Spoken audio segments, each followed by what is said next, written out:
Om Sthapakaya cha dharmasya sarvadharma swarupine avatara varishtaya Ramakrishnaya te namaha.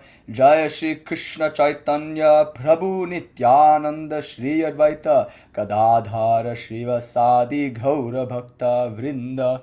Om Shanti Shanti Shanti Hari Om Tat Sat. Sri Ramakrishna Arpanam Astu. Oh, may this be an offering to Sri Ramakrishna, the establisher of all dharmas. May this be an offering to He who delighted in all forms of love for God. May this be an offering to He who is God Himself. Oh, peace, peace, peace. Good evening. So, dear friends, I'm very excited because we're about to plunge into the incredibly mysterious, ecstatic, and wonderfully tantric world of this Leela of Sri Krishna. Not necessarily just Sri Krishna and Radha in the mystical Vrindavan of Goloka and even in the earthly Vrindavan outside of Delhi.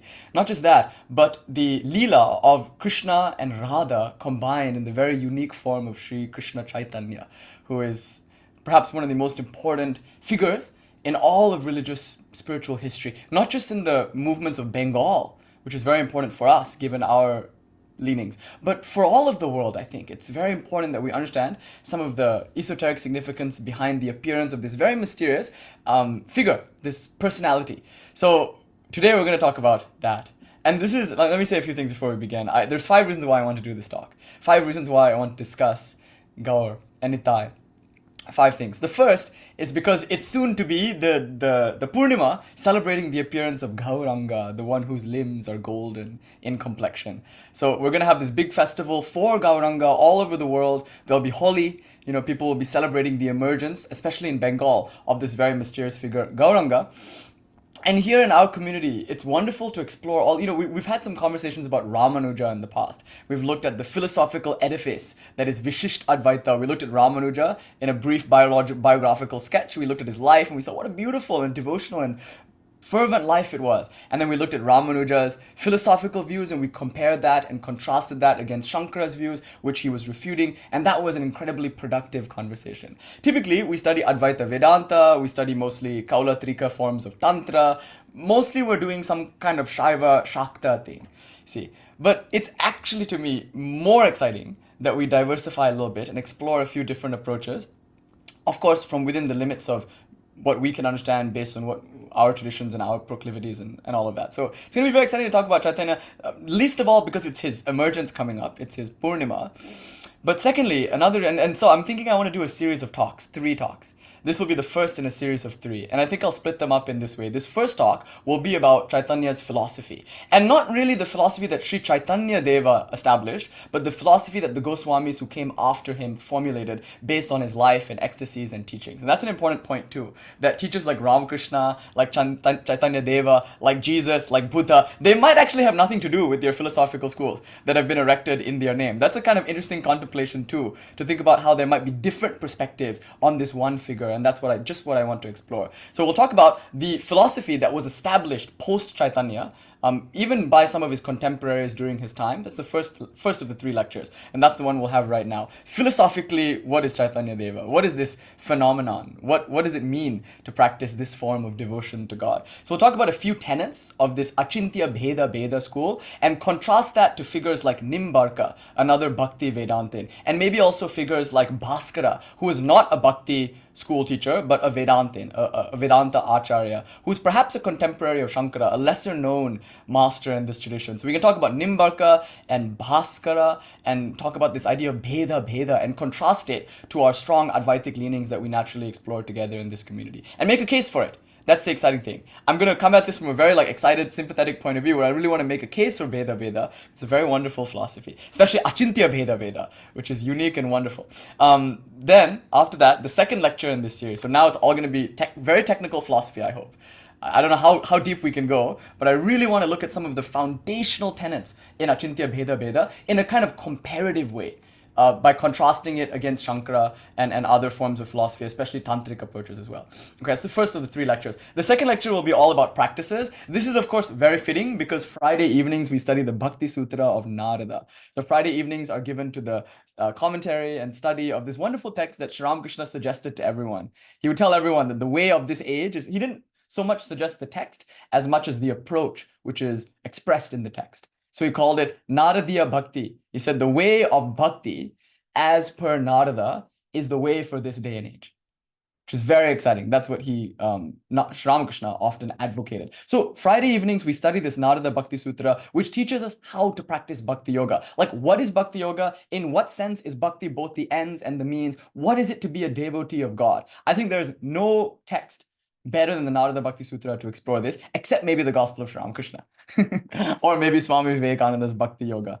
But of course, I would say that. But so anyway, that aside, so that's another of the 3 lectures. So the practices of bhakti. It might be possible actually to do the theory and the practice all together today. We'll see how it goes. We'll just see how much of this material I can cover, and we might be able to have those 2 sections, theory and practice, together all at once today. You know how I like my cake. I like it all at once and I want to eat it right now.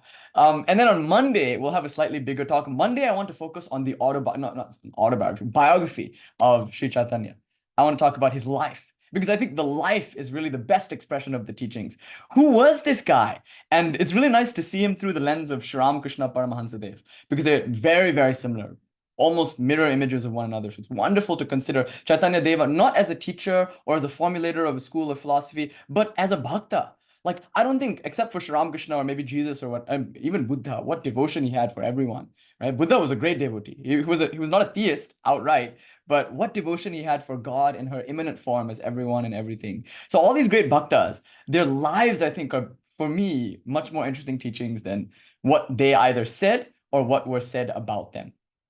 So that's what this is going to be. This next 3 lectures, or maybe 2 lectures, with the culminating one being on Monday, will be an exploration of Sri Chaitanya Deva's life and teaching, primarily his life on Monday. So that's the first reason why I want to have this discussion, because it's friggin' awesome to talk about so great a bhakta like this. It's inspiring and stimulating and thrilling. The second reason I want to have this conversation is because many of us here in this room are devotees of Sri Ramakrishna or belong to the Ramakrishna, Sarada, Vivekananda lineage. And it's very important to understand that Sri Ramakrishna must be seen, arguably, in the context of Shakta Tantra and Vaishnava Tantra, particularly the Pancharatra of Sri Chaitanya Deva.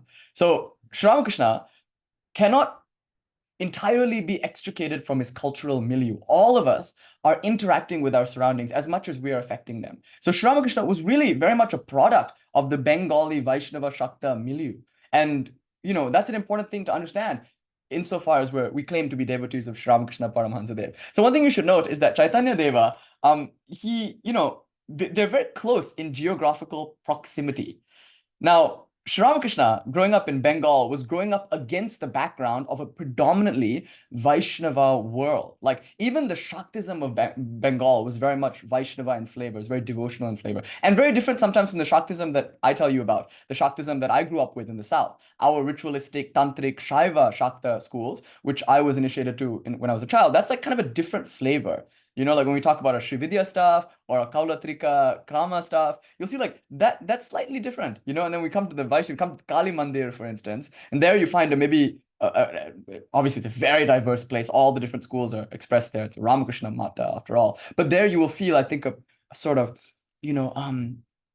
leaning towards this Vaishnava form of Shakta devotion, which is very beautiful. Yeah, Yogamaya Devidasi, they grow from the same soil. Swami Bhajanandaji, to mention, Puja Swami Bhajanandi Saraswati, he had this beautiful insight. He expressed it in a talk some time back, that just like in America, our religious background, whether we know it or not, is Protestantism. Protestant, okay, however you say that word, Protestant Christianity. So that's our ethic. Like here in America, when Vivekananda was addressing audiences, they were predominantly, whether they knew it or not, part of this cultural milieu called Protestant America. That's the dominant philosophical, religious, cultural expression of this country. Swami Bhajanandi, Puja Swami Bhajananda Saraswati, in that lecture, which I heard him give some time back in San Diego, he compared Bengal and this American Protestant background. He said in Bengal, the milieu, the area was Vaishnavism, but particularly Chaitanya Deva's brand of Vaishnavism. This acintya, bhedābheda, ecstatic bhakti, Krishna, Radha, Leela kind of Vaishnavism. So like Ramakrishna grew up against that backdrop. So the thing to understand is that he is a Shakta by virtue of his Ishta being Kali. He is a Tantrika by virtue of him having practiced and mastered the 64 Tantras, by virtue of him, practicing formally first under Tantric Guru Bhairavi Brahmani, who, mind you, was more leaning towards the Vaishnava Tantra school. In any case, that was Sri Ramakrishna's world. But he also explored all these other different forms and facets. So in many ways, he transcends his cultural milieu, but that doesn't make it excusable to not understand that cultural milieu, because I think we can appreciate Ramakrishna more when we understand this. Furthermore, when people came to see Ramakrishna, now he wasn't one to suggest reading, right? He would often say, if you take an almanac and you squeeze the almanac, you won't get a drop of rain. Even though the almanac talks nothing about rain, there's like all these, this forecast in the month of Paushe, there's going to be these storms and everything. In the month of Magha, there'll be these storms, but you can't get a single drop of water from the almanac. Similarly, you can't get God from the Quran or from the Bible or from the Veda or anything like that. Vivekananda was very firm on this. He said, by Veda, no books are meant. Spirituality is a living wisdom that can be attained mostly through intuitive perception of reality, irrespective of books. Sometimes books are the problem. They create in what we call in Tantra the Shastra Jala, a sense of pride or a sense of quibbling or a sense of being distracted through egotistical debate, which is the environment in which Chaitanya actually came up. Actually, this kind of attitude of like debatey, kind of logical, argumentative, philosophical egotism. So Sri Ramakrishna was not one to suggest books necessarily. I mean, yes, he forced Vivekananda to read the Ashtavakra Gita, which is wonderful. Vivekananda was not given to this Advaita Vedanta, not in the beginning at least. And so Ramakrishna forced him to sit down and read the Ashtavakra with him. And he would lock the door and ensure they were alone, and then he would make him read Ashtavakra. So he did make some people study some things. But one thing that you find in the Gospel of Sri Ramakrishna and in other places, that he often almost always suggested here and there to people, like the one book that I think he kept telling people to read was, interestingly, the Chaitanya Charitamrita, the biography of Sri Chaitanya. This was composed by Krishnadas Kaviraj, who is actually kind of a contemporary of Chaitanya. So Krishnadas Kaviraj was from 1517 to like 1582, like that, like the 16th century. And he was a disciple of Chaitanya's personal attendant, Raghunath Das. So there's this contemporary of Chaitanya who maybe was to Chaitanya what perhaps M was to Sri Ramakrishna, not exactly, but somewhat. And so this Krishnadas Kaviraj, he composed this beautiful text, Chaitanya Charitamrita, and Sri Ramakrishna would suggest that people read it. Why? It's really interesting because that text does have a lot of like bigoted views in it. Ideas that like, okay, like this is the only religion, everyone else is wrong. But that was like not Ramakrishna's approach at all. In fact, as much as he would go into the ecstatic fervor in the name of Krishna, he was very quick to point out that kind of bigotry and say, your way is right. Stick to your conception of God, but don't begrudge others theirs. Like God is unlimited, So it's interesting that he would suggest this book, but I think it makes a lot of sense because in this book is the life of Sri Chaitanya, and to understand Ramakrishna, I think you must understand Chaitanya. The two of them so closely resembled one another, and their teachings are so parallel. This idea of ecstatic devotion over everything, the drunkenness and rapture of pure love for God. This prema, perhaps it was seen nowhere else except in Sri Ramakrishna and Sri Chaitanya and Radha. These are maybe the three examples in the world of this particular ecstatic flavor of bhakti, which is so inspiring. Yeah, exactly. The life speaks beyond the sectarianism. I think that's the point. Like, I think Sri Chaitanya's life is what we want to study here. And Sri Ramakrishna, I think, was interested in that life insofar as it contextualized his own. So I think that's why he suggests that people read this book. That's another reason why I want to have this series with you, because insofar as we're all studying a lot here, like all of us here, many of us are studying this material through the lens of Sri Ramakrishna, Swami Vivekananda, Sarada Devi, Brahmananda, etc. It's important that we understand the cultural milieu in which they lived and breathed and had their practice. So that's why we have to understand Chaitanya. It's not enough to understand Shaktism and Shakta Tantra, which is my proclivity. But we must also understand the Vaishnava Tantras to the best of our ability. Through of course, Ramakrishna. Okay, that's the second reason we want to have. Third reason is because let's look at Ramakrishna's like central teaching, which is to enjoy God in all the different moods and flavors. Now, all of us here, presumably we're here in this room because we all have a certain proclivity. Many of you are Shaivas, Shaktas, and you're given to the formless aspect of God, manifesting as this drunken madwoman reeling under the spell of divine ecstasy. Like most of you here are kind of kaula in your orientation. And so at first you might be like, this is not really my bhav, like Krishna, Radha. You'll be surprised. Once you start investigating it, you as tantrikas, you'll swoon, you'll fall in love. I think nothing could be a higher expression of what we talk about in Shaiva and Shakta philosophy as this Krishna Radha Leela. And today, I want to talk about Goloka as a yantra. I want to talk about the gopis as nadis. Like, like there's a lot I want to do with regards to our tantric leanings. Like, I want to talk about the tantricism that's implied. Even though acintya bhedābheda is technically a Vedanta school, and even though that's kind of the presentation that we tend to get, the tantric elements are, of course, our calling card, and that's what I want to explore with you today. So, Sri Ramakrishna's central teaching, I think, was that God is unlimited and illimitable. God is so vast as to be impossible to confine into any one creed or religion. God transcends cultures, God transcends forms and formlessness, God transcends everything. But because of that, God includes everything. That's the beauty. Like Shankara would argue that God transcends all of these things, making Advaita Vedanta a uniquely globalist kind of spirituality. Advaita Vedanta is very popular, especially amongst intellectual circles here in the West, because it doesn't like ally itself necessarily with any one cult of worship. It's not Vaishnava or Shaiva or anything like that. It's so philosophically pure as to transcend religion almost and culture. That's the beauty of Advaita Vedanta.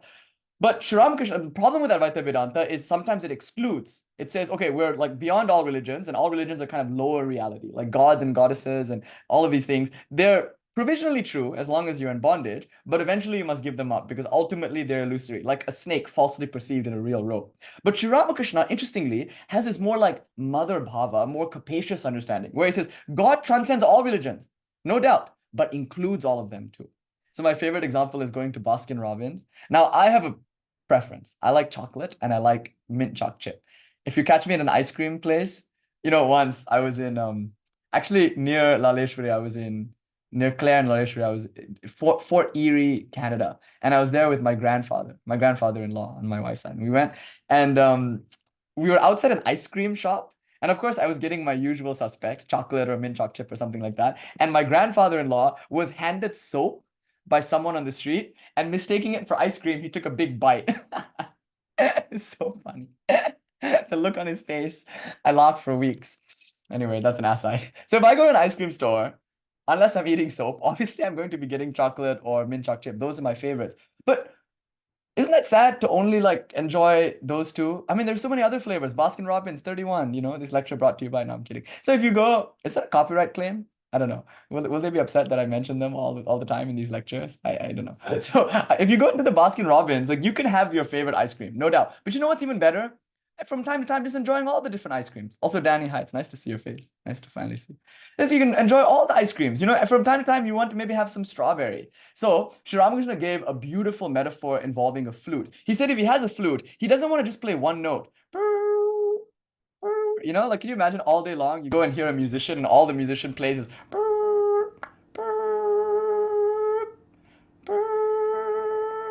like can you imagine every lecture is just Brahman, formless, nirguna aspect only, like transcendent, the world is an illusion, it's not a real effect, and so there's no real cause, or like Shakta, Shaiva, like stuff all the time. So wonderful. Obviously that's our whole thing. But Sri Ramakrishna said, if I get a flute, I don't want to play one note. I want to play ragas and raginis.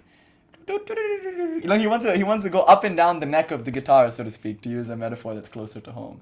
He wants to jam, he wants to vibe, he wants to play, and he wants to explore. And that's, I think, our bhav also here. All religions are true in that all of them work, but I want to make a deeper point. All religions are valid ways to enjoy and express the one divine reality which you are. So you shouldn't confine yourself to this or that vada. If you free yourself up a little bit, then you have this ability to enjoy God in all of these forms.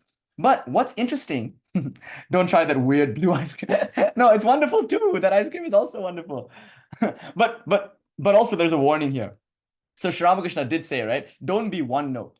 So if you get a flute, have at it, you guys. Like play. Sri Ramakrishna himself was speaking about himself. He was speaking about his attitude. Like if somebody sang a Vaishnava song or something, and especially a song about gopis, he very much liked the gopis of Vrindavan. And obviously, because as I said, that's the cultural milieu in which Ramakrishna had his being, he would go into an ecstasy and identify with Radha and the gopis and all of that. And maybe the very next day, somebody would sing Kali songs, or in the next hour, somebody might be singing Kali songs. And then he would immediately rapturously enter into that Kali Bhava and become drunk and speak on topics in Shakta philosophy. And when he talked to Mahimacharan Chakravarti, he was, as you could see, a Jnani par excellence, talking about the formless Brahman. He was really capacious. And so you could see in Ramakrishna, he wasn't just going, he was playing ragas and raginis, no doubt, right? But when it comes to us, though, there's something we should know.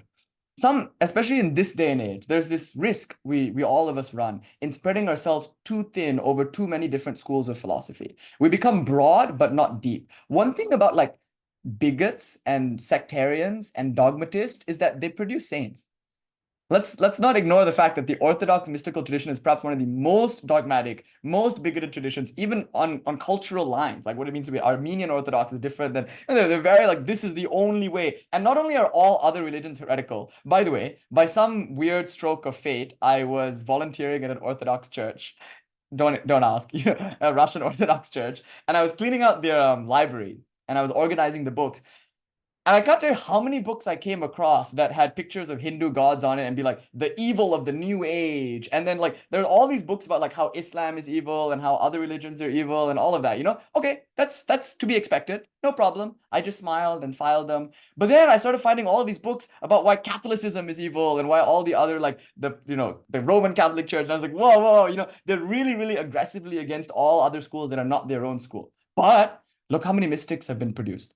Theophan the recluse, like no doubt that depth at the exclusion of breadth is powerful. ISKCON and the Vaishnava community, not always, and certainly I'm going to make a case that this wasn't Sri Chaitanya's case, but you'll see that like they can be pretty firm that this is the only way, like it's just Krishna, not even Vishnu. Vishnu is Paramatma and lower super. We're going to get into some philosophical details soon. I'm just kind of prefacing and preambling a little bit just to warm up, indulge me a little bit. But they'll say even Vishnu is lower and Krishna is the only Purna avatara, is the only full, complete manifest. Like everyone else, like Prahlada and Narasingha avatara, they're angshas, partial avatars. We'll get into that doctrine soon. This idea of and there's also two types of Krishnas. The Krishna that is always in Vrindavan in ethereal form, and the Krishna who actually came as a human being in Vrindavan. There are two types of. Anyway, we'll get into all of that doctrine, but it can be really like kind of narrow and bigoted. But it's good, because in one sense, it produces saints.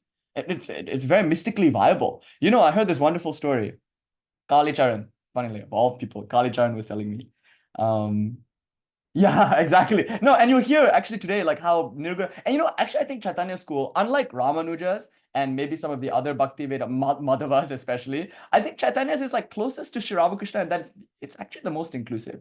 It's actually the most, there's more Catholicity, I think, in Chaitanya's ecstatic devotion than you might find in Madhava or Ramanuja. It's actually interesting. I think Chaitanya's school might be the most liberal and most inclusive of all the Bhakti Vedanta schools. I'll make a case for that in a little bit. But yeah, like like God is an aspect of Krishna, or Nirguna Brahman is the Tanubha, the external, and like Jnana Yoga is like a trap. It's not wrong, but you get caught in this formless, impersonal aspect. You guys, we're gonna get into some really cool, clever philosophical arguments in just a few bit. I don't want to get too deep into that now. The only point I want to make is depth is good. It's good to go deep. It's good to take one form or one approach. Like if you're an Advaita Vedantin, stick to that, go deep. If you are a Krishna Bhakta, stick to that, go deep. Be a gopi. And if you love Kali, stick to that, good. Like take one form or take one idea of the formlessness. Like just take up one idea and make your whole life about it. Vivekananda suggested that. He wrote to the Hale sisters in one letter. He advised them to take up one idea and live their whole life for that one idea. This is the idea of going deep. Intensely plunge down deep. So what the problem now, and this is the disclaimer before we get into this material, is that the problem now in this day and age is there's so much available to us that we become very fascinated and curious about this or that. I meet a lot of people who are very firmly going down one path and suddenly they like just go into this like other world and it's like this detour for a while and they're now in neither. And you find a lot of people in this particular milieu who are spreading themselves so thin that they become this kind of amorphous new age sort of, a little bit of this, a little bit of that kind of person. And then they don't get anything, nothing to show for it. Sri Ramakrishna would often say this is like looking for water and digging many small holes. And none of those holes will ever go deep enough to strike water. It's better to stick to one hole and stick to your guns and keep digging. Don't put down the shovel and be like, I better go try that. Or no, I better go try that. So on one hand, Sri Ramakrishna advised nishta. Nishta means depth. And he said to M in one place, you have to have nishta, like firm devotion. And in that place in the gospel, he compared this nishta to Hanumanji. So Hanuman was apparently about to visit Krishna. And Krishna is sitting on the throne in Dwaraka with his wife Rukamini. And he's like, oh my God, Hanuman is coming. Quick, let's change forms. And Krishna becomes Rama and Rukamini becomes Sita because Hanuman won't like to see anybody but Rama. That's what he likes, you know. And in our house, that's our policy. Like the other day, we had a Vaishnava come. Actually, it was really beautiful. Maybe part of this lecture is because of the influence of these two fellows, especially Kali Charan. His name is Kali Charan, but don't make any mistake. He's very deep in the Vaishnava community as well. So he came, and he came with his mridanga, and we sang Bhaje Gaur Nitai Radhe Shyam Japo Hare Krishna Hare Ram. You know, like we sang that, and that was very wonderful, wonderful. And then there was a guy who came who would spend a lot of time in Vrindavan. Actually, he just came here after being in Vrindavan. And so the whole night was like in a Rama and a Krishna mood, you know, which is really nice. And so the idea is that I like that idea of Krishna feeling like, okay, this is Hanuman, so I must be Rama. I think God is like that. You know, whatever your mood is, and Sri Ramakrishna embodied this, he will just be that for you. When Gopal Ma came, he behaved like a little boy asking for food all the time. He became like baby Krishna, like Gopala, you know. It's a beautiful idea. Yeah, he is Laleshwari. Laleshwari knows all these people. Yes, he's the one that does the beautiful rendition of the Kalika Ashtakam, using, interestingly, a Vaishnava tune. Which I think is so beautiful. It's at the heart of this lecture. I think, let me devote this whole lecture, I think, to Kali Charan, because I think he's the influence and reason. We went to the ISKCON Center together, and we were making this joke that I was an undercover Shakta. And so I was like, okay, now I'm going to be like Ramakrishna. I'm going to be totally into the Vaishnava Bhakta mood. I went to the gift shop. I bought all red stuff. And then I went, you know, and we did some kirtan. I led some kirtan. He led some kirtan. And at the end, I was so excited. I went, Ma! And then I went, Radhe, Radhe. So I want to devote this lecture lovingly and humbly to my teacher in these matters, Kali Charan, who, you know, I probably learned more Vaishnavism from Kali Charan than anyone. So may this be an offering to Kali Charan, who is Krishna personified, Radha personified, who is Krishna and Radha combined. Okay, anyway, so now, so they came, and then there's a nice idea that like you can this atmosphere of God taking the shape that you most like. So whatever you like, God is that. And you must hold it. That God is the formless Nirguna Brahman. Hold to that. Be an Advaita Vedantin. And there are many people in our community who have that leaning. And remember, the beginning, when we got together, my singular obsession was Advaita Vedanta, because I think that's a very important foundation. And Swami Vivekananda's legacy is that. In America, the first thing we teach is Advaita Vedanta. That's our policy. So we start like, what, 2 years, 3 years? I'm about 2 years, I think. Maybe a year and a half at the least. We talked about Advaita Vedanta only, right? Mostly. In one lecture in the past, I compared Advaita Vedanta to the most fragrant flower in the garden of Indian philosophy. So elegant, so beautiful. I love it. I'm obsessed with it. So that's one thing. And some of us are Shaktas. We love Devi. Some of us are Shaivas. Some of us are Vaishnavas. Some of us are Buddhists. All of this must be maintained because each of these are valid. And we must, so Nishtha is important. Depth is important. Go deep in your one chosen tradition. But also breadth is important. Because sometimes you go deeper in one by making short forays into the other. By realizing what is universal, it can actually deepen your specific chosen path. So we often say, in practice, be kind of one-pointed. In learning, be as broad and diverse as possible. So the problem is usually the opposite. Usually we practice a lot of things and we learn very, very little.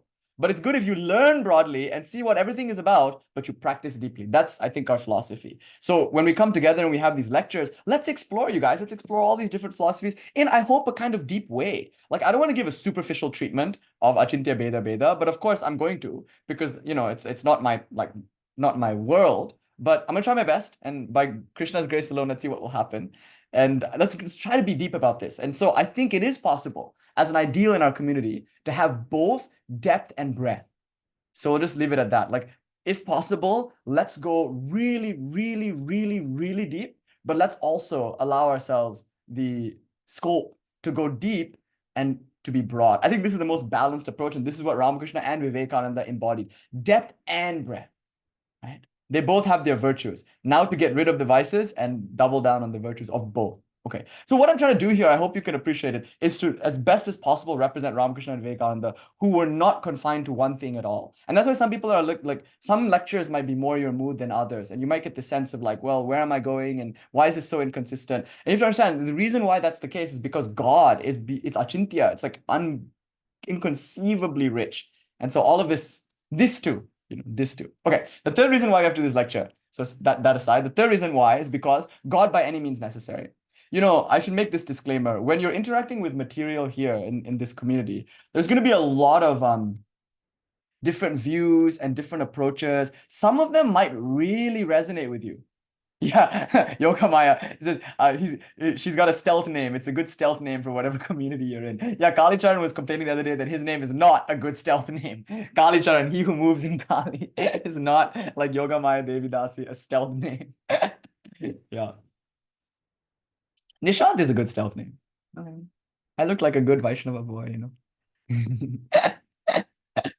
But so God by any means necessary. When you come to these lectures, you know, on Mondays and on Thursdays and on Fridays, we talk about a lot of stuff. And some of the stuff I say might excite you. You might resonate with it. You'll be like, oh, that's true. That's how this world is. And other things I might say, you might be like, I don't know, that doesn't feel right. It doesn't sit well with me. That's actually to be expected because truth is not what can be said about it. These words are not true, right? Truth is beyond anything that can be expressed. And yet truth includes everything that can be expressed. So you must always leave out the head and the tail. This is something that Sri Ramakrishna liked to say. He would give these talks and he never gave formal talks. He would just like say whatever. And whatever was working for you, you kept. And it's a reference to eating fish. He would say, leave out the head and tail. When you eat fish, you get rid of the head, you get rid of the tail. Some people like fish head curry. Head is actually really delicious for some people. But most of the time, you just eat the center and you leave out the head and the tail like that. So Sri Ramakrishna would say, I've said what I've said. Now you take the head, you leave out the head, leave out the tail, take what you want.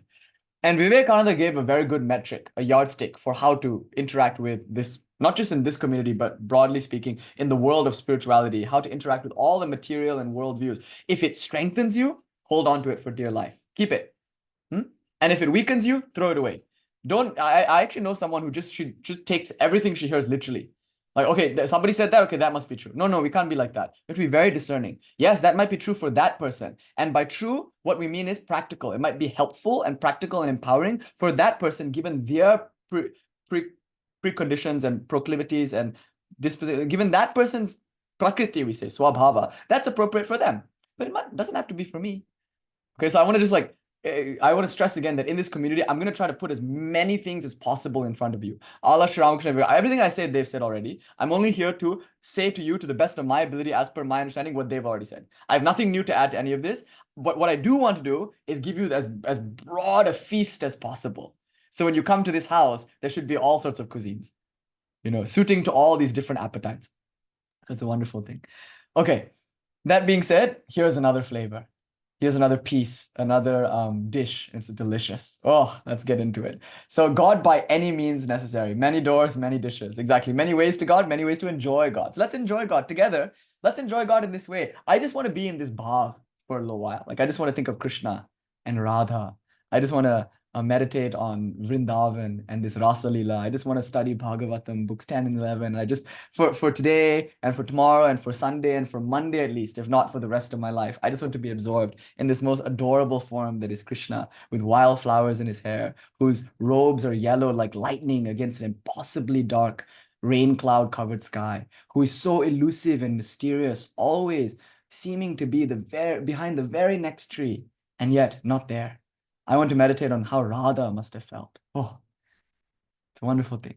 So that's what we're going to do. We're going to explore this flavor. God by any means necessary. This is true Aghora, by the way. If you really want to practice as a tantrika, then you give up all notions of schools or doctrines. Don't consider yourself a bhakta or a jnani. Don't say you are this or that. Give up all labels. Give up all schools. Give up all loyalties to anyone or any one idea. And just take what works. In other words, take what's true from everybody. Yeah, right, Laleshwari? I think in the series, a very nice series of books, I highly recommend it.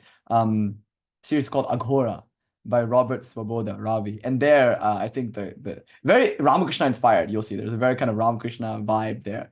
Because in the character Vimalananda, a very colorful character, there he says, I believe in not sampradaya, but sampradaha.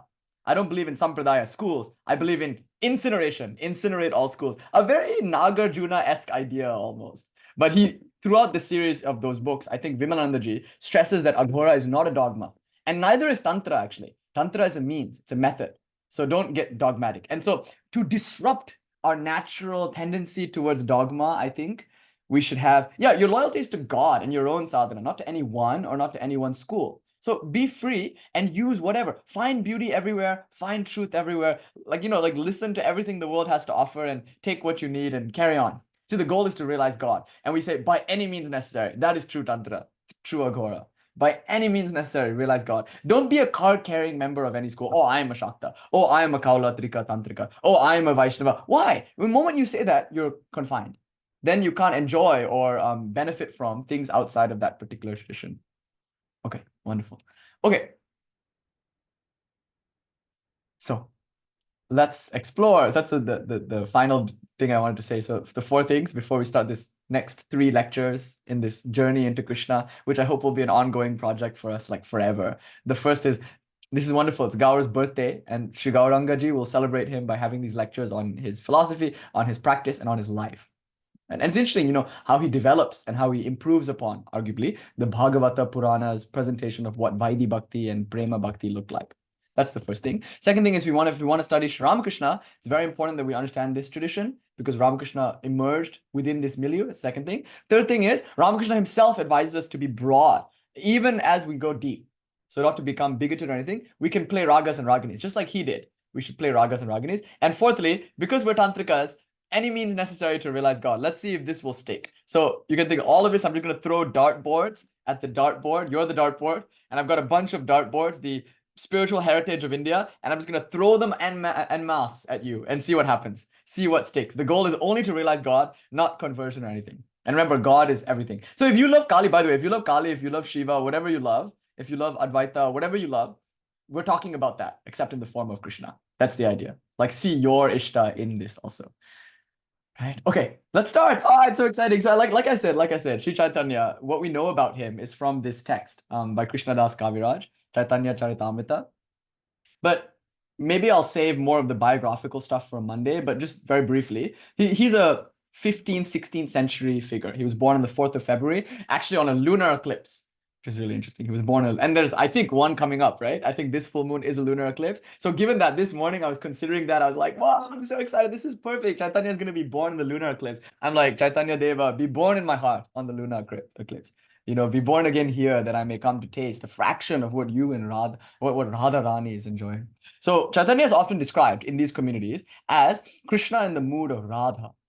And Chaitanya has a Shakti too, Nitai. So Chaitanya is often not depicted by himself. If you get a murti of Chaitanya, you usually get a murti of Nitai. And the two of them are usually dancing together with hands over their heads. So Nityananda and Chaitanya are like this pair. And it's not actually just this pair. There's like other fellows around him too. There's like this team of super bhaktas, as it were. So we'll explain all of that. We'll talk about all of these Advaita and Thakura and all these different people soon. But it's just nice that he was born on a lunar eclipse, which is about to happen on the 4th of February. He was born in a place called Mayapur in this Nadia district, just very close to Kolkata, actually. And he was born to Jagannath Mishra and to his mother Shachi. He's Shachi Suta, the son of Shachi. And there were 10 children. 8 daughters died. 8 daughters didn't survive. The 9th child became a sannyasin, actually. At a very young age, he became a wandering monk, which would be Chaitanya's fate eventually too. And he was named Nimai. Allegedly, one version of the story was because he was born under a neem tree. In another version of the story, it's like the mother's poignant bitterness at losing so many children. Like there's all these like versions of why he's named Nimai. And then later he would, of course, at his Upanaya ceremony, be called Gauranga, the one whose angas, whose limbs are Gauri, Gauri, like we say, mother is resplendent and golden in complexion, like that Gauranga. And they say, from even childhood, he had this radiance about him. Before his Upanaya ceremony, when he was formally given the name Gauranga, before that even, he had this radiance. And so too with Sri Ramakrishna. And all the women of the town were obsessed with him. They would pass him around, so much so that even his mother couldn't really get hold of him because all the women were like holding him, and he just had that tremendous luster and attraction. And you'll see why in a bit. So now let's get into the philosophy. This whole philosophy is called, it's an emphasis on what is called Priyatva Lakshana Dharma Vishesha. Vishesha means special. Priyatva, Tva means ness. Priya means dearness. Priyatva. So Lakshana, the definition or the label of this dharma is dearness, love, ecstasy, devotion. So you're going to see in the course of these discussions that we're going to have together moving forward, an emphasis on bliss, an emphasis on ecstasy, an emphasis on communion. So bhaktas in the room will be very excited because I think this is super bhakti. It's very exciting. It's super tantra also, you'll see. Okay, so there are a few questions. Whenever we study a school of Indian philosophy, as we're about to do now, there are a few questions we have to ask. The first is it an idealist or realist school? The second question is it a theist or non-theistic school? Idealistic schools tend to be non-theistic, not always, but they tend to be. And realist schools tend to be theistic. The next question is the question of bondage and liberation. Are these real? Are you really bound? And therefore, will you become really free through spiritual practice? Idealistic, non-theistic schools tend to dismiss bondage and liberation as unreal, while theistic, realistic schools tend to see bondage and liberation as real. Oh, Yoga Maya is leaving. Oh, um, oh yeah, that's a good idea. Yeah, that's a nice idea too. Like that's actually Gadadara, Radha herself. Beautiful. Thank you. I wish you were here. Then we can, you can check and balance me a little bit in the lecture. But too bad you're leaving. Well, come on Monday. Watch this lecture, of course. You can, and we'll record it and we'll put it on. Then Monday you can correct anything that you hear that wasn't totally. Okay, so then second question is bondage and liberation real? And idealist schools will generally say no. And finally, which is better, jnana or bhakti? These two paths have always been kind of contenders, and they seem to be mutually exclusive.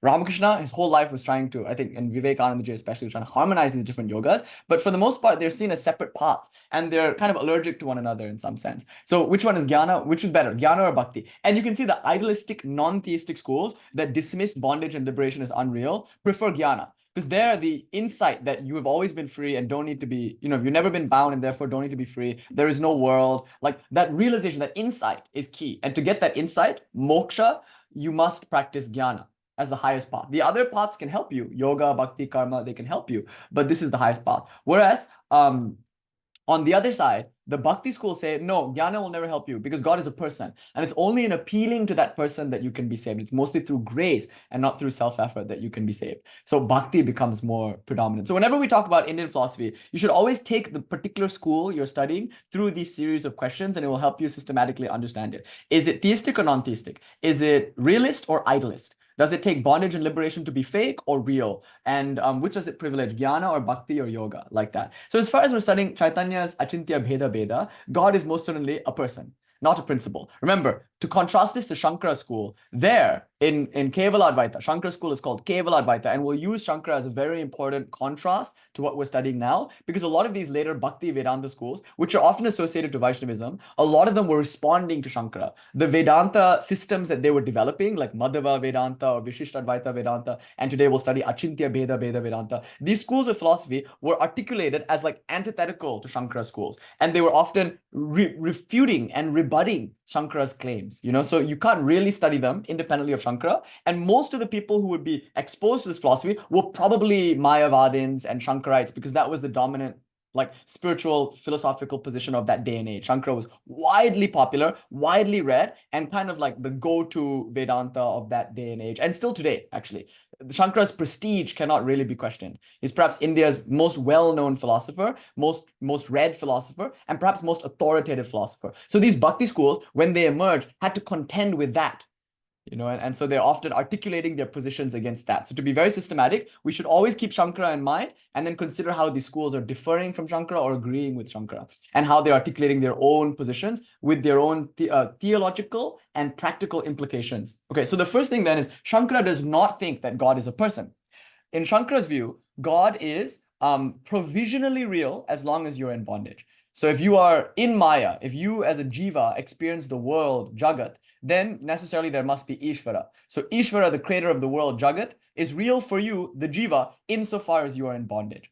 But once you realize the truth, in the Yoga Vedanta tradition, that's through Nirvikalpa Samadhi. But in the traditional, like classical Vedanta tradition, just through jnana, through an intuitive insight. Once you realize the truth through studying, Shravana, listen to the truth, Manana, contemplate the truth, and finally Nididhyasana, sit with it until it becomes real for you. Once you do that, you realize, oh my God, they're all gone. What you thought was Ishvara doesn't exist. It's just Brahman. What you thought was Jagat doesn't exist. It's just Brahman. And what you thought was the Jiva also doesn't exist. It's just Brahman. All of this is Brahman through and through. Sarva Kaluidam Brahman, the Upanishad says, So all of this is Brahman, but your problem is that you're seeing it as God, as a world, as selves, like that. So you're superimposing onto Brahman these three things, adhyasa, it's called. You're superimposing self, world, and God.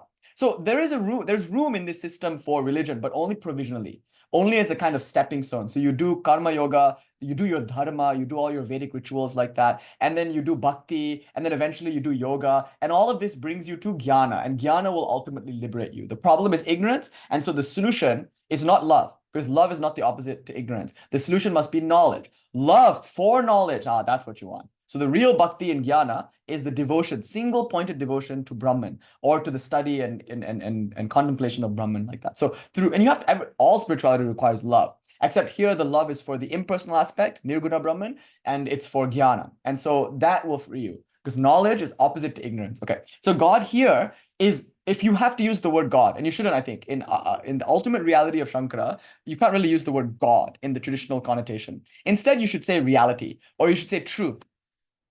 So truth or reality, you can call it Satchit Ananda. It's called Brahman, which is a neuter word. It's not Brahma or Brahmi, which are man or female. It's Brahman, totally neuter, beyond all our concepts of duality. And that isn't a person, it's a principle. So in Advaita Vedanta, we have to stress that God is a principle and not a person. Reality is impersonal. So it's this aspect of the absolute that Shankara stressed. So in the jnana-oriented traditions, we say God is impersonal reality, okay, absolute. And on the relative level, yeah, maybe you can say, like, as long as you're in ignorance, yes, then there's Ishvara, like that, you can pray to him. Okay, anyway, the Bhakti schools reject this wholesale. All the Bhakti schools, starting from Ramanuja all the way through to, Madhava, Chaitanya, they all reject that reality is nirguna. Chaitanya might be the only one who accepts the nirguna aspect, and we'll come to that. The rest of them, most of the time, reject it wholesale. They don't accept that God is impersonal. They stress that God is not a principle, but a person, an adorable person. And as such, they usually ally themselves to some kind of cult of worship. For Ramanuja, it was Vishnu Narayana, and he was incredibly bigoted about that. He was like, the absolute reality must be Saguna Brahman only, none of this nonsense impersonal nirguna Brahman stuff. And not only is it Saguna Brahman only, it's Vishnu Narayana only. So the unique form of God, Saguna Brahman, is Vishnu. And so he would go around India like converting temples to that. So like that's interesting. They usually, because God is a person, these schools tend to be more cult oriented. That is, they ally themselves with certain devotional traditions. The next question, God and soul. So in Shankara's school, God, here Brahman, is same as the soul. The absolute reality and you are one. Your very being is coextensive, not even, that's not the right word. It's identical with the absolute reality. You are Brahman because only Brahman is. But in the Bhakti schools, you as a jiva are not necessarily one-to-one with Brahman. You're usually different. There's some difference between you, the jiva, and Brahman. Brahman, especially when Brahman is conceived of as a person, then you are either a part of that person, the dynamic energy of that person, the expression of that person, the particularization of that person, or separate from that person, but never that person identically. That person is always something more than you. And maybe the sum total of all souls might make up God. But you as an individual jiva, as you stand now, are slightly different from God. Though you can lose yourself in divine communion, you never lose your individuality, even though it feels that way in the ecstasy of absorption. So that's the second thing, God and soul.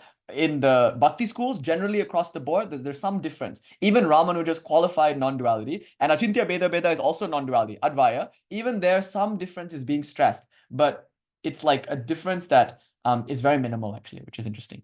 And in other schools, it's totally different. Madhava Vedanta, totally different.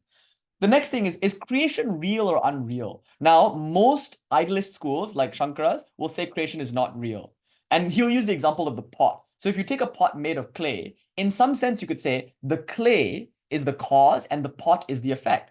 But wait a minute. Is there such a thing as a pot that exists apart from the clay? In other words, if I took all the clay out of a pot, would there still be something there called a pot that I could point to and indicate? No, the clay is the pot, and the pot is nothing but clay. Because there is no pot aside from clay, there can be no effect. The pot is not a real effect. And if there's no real effect, there can be no real cause. So the clay is in no sense the cause of the pot, because the pot doesn't even exist. It's just clay. Similarly, here is the world. But is the world really anything other than consciousness? If it is, prove it. Show me the world apart from consciousness. And you can't. Just like you can't show me a pot outside of the clay out of which it is made, so too you can never point to a world outside of the consciousness in which it appears. So since consciousness is Brahman, pragyanam Brahma, exactly, same applies to clay, exactly. Since pragyanam Brahma, nothing exists apart from this consciousness. Therefore, it's not a cause. And if it's not a cause, the world is not an effect. So there's no creation. Gaudapada so famously says in one of my favorite texts, the Mandukya Karaka, beautiful text, lofty. He says famously there, Na nirodho na chautpati. I mentioned it this morning. If you ask Gaudapada, sir, when will my bondage end? He'll say it'll never end. Na nirodho. He'll be, huh? But you're a spiritual teacher. I'm coming to you so that you can free me from my bondage. He'll say, Na nirodho. It will never end. Why? Na chautpati. Because it never arose in the first place. And this is like Sri Ramakrishna's donkey story. The donkey thought it was tied to the tree, but there was no real rope tying the donkey. Similarly, there's no real world. So creation is unreal in those schools. But in this school, creation is real. Like there's an actual thing called this world, and it's either a part of God, like God's body, like upper tak siddhi of Ramanuja, where the world and all the jivas are parts of God. They're like God's body. It's like sharira, shariri. Sharira, God's body is the world and all the souls. Shariri, God is the possessor of the body. In acintya bhedābheda, as you'll come to see, Krishna is the Shakti Mat or Shakti Man, the possessor of energy, and the world, as well as all jivas, are Shakti, his Shakti. And there are three levels of the Shakti. There is a Bahiranga Shakti, an external Shakti. There is a Jiva Shakti, a middle Shakti. And then there is this Svarupa Shakti, or this Antaranga Shakti. So three levels of Shakti, and they're all coextensive with God. They're inseparable from God. They're both different and non-different from God. But it's real. All of this is really here, which notice is very similar to our Shakta philosophy also. So all of this is really here.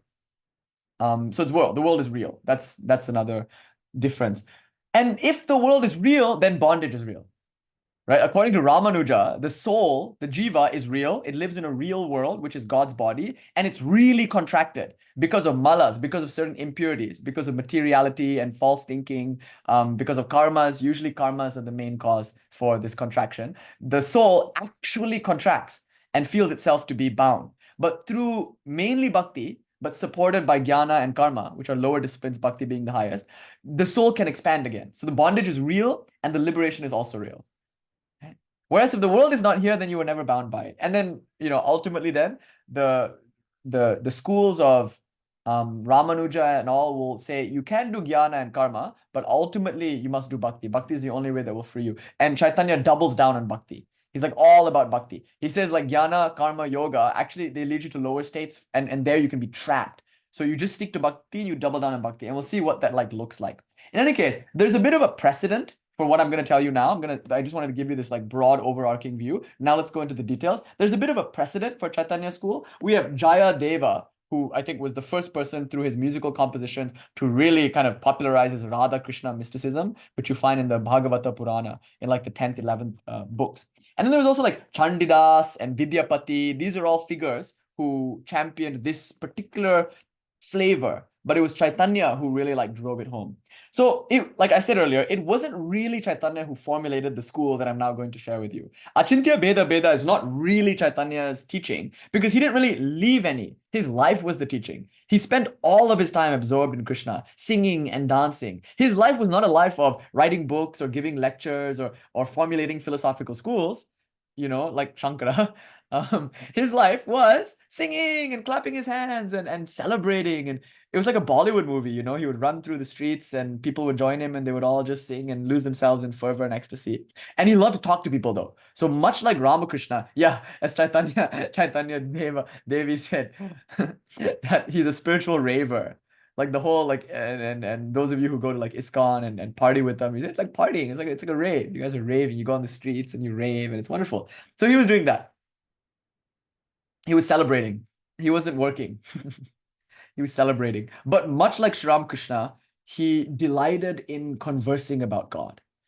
So he loved to like sit with God and converse with God and be absorbed in talking about God, but not lecturing.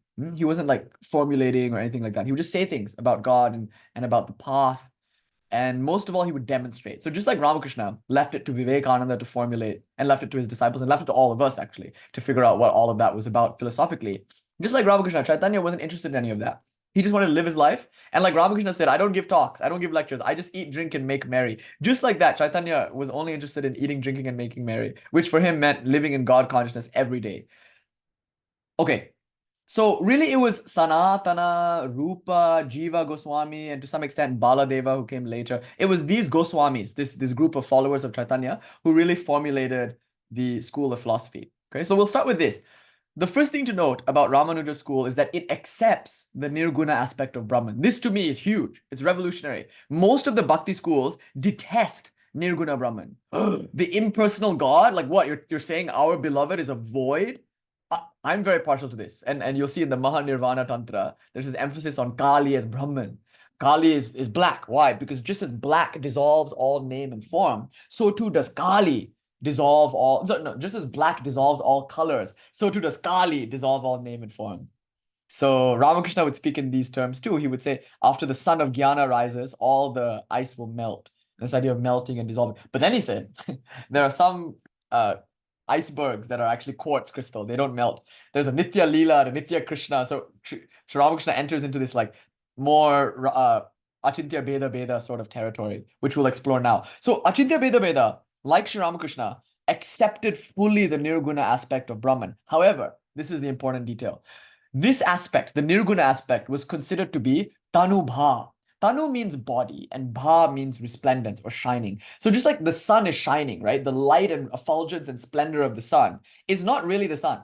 The sun is, and it's not really that different from the sun. You can't really separate the effulgence of the sun from the sun itself. But the sun is a form, and its effulgence is just the glory of that form. So one of the many infinite glories, rather, one of the infinite glories of Sri Krishna is this nirguna aspect. So it's interesting. Achintya bhedābheda doesn't negate Shankara, but subsumes him. Like says, okay, yes, that's true. That aspect is real. It's really an aspect of God, but kind of like a peripheral, externalized aspect. If you go deeper than this tanubha, this external splendor of nirguna, you get a form.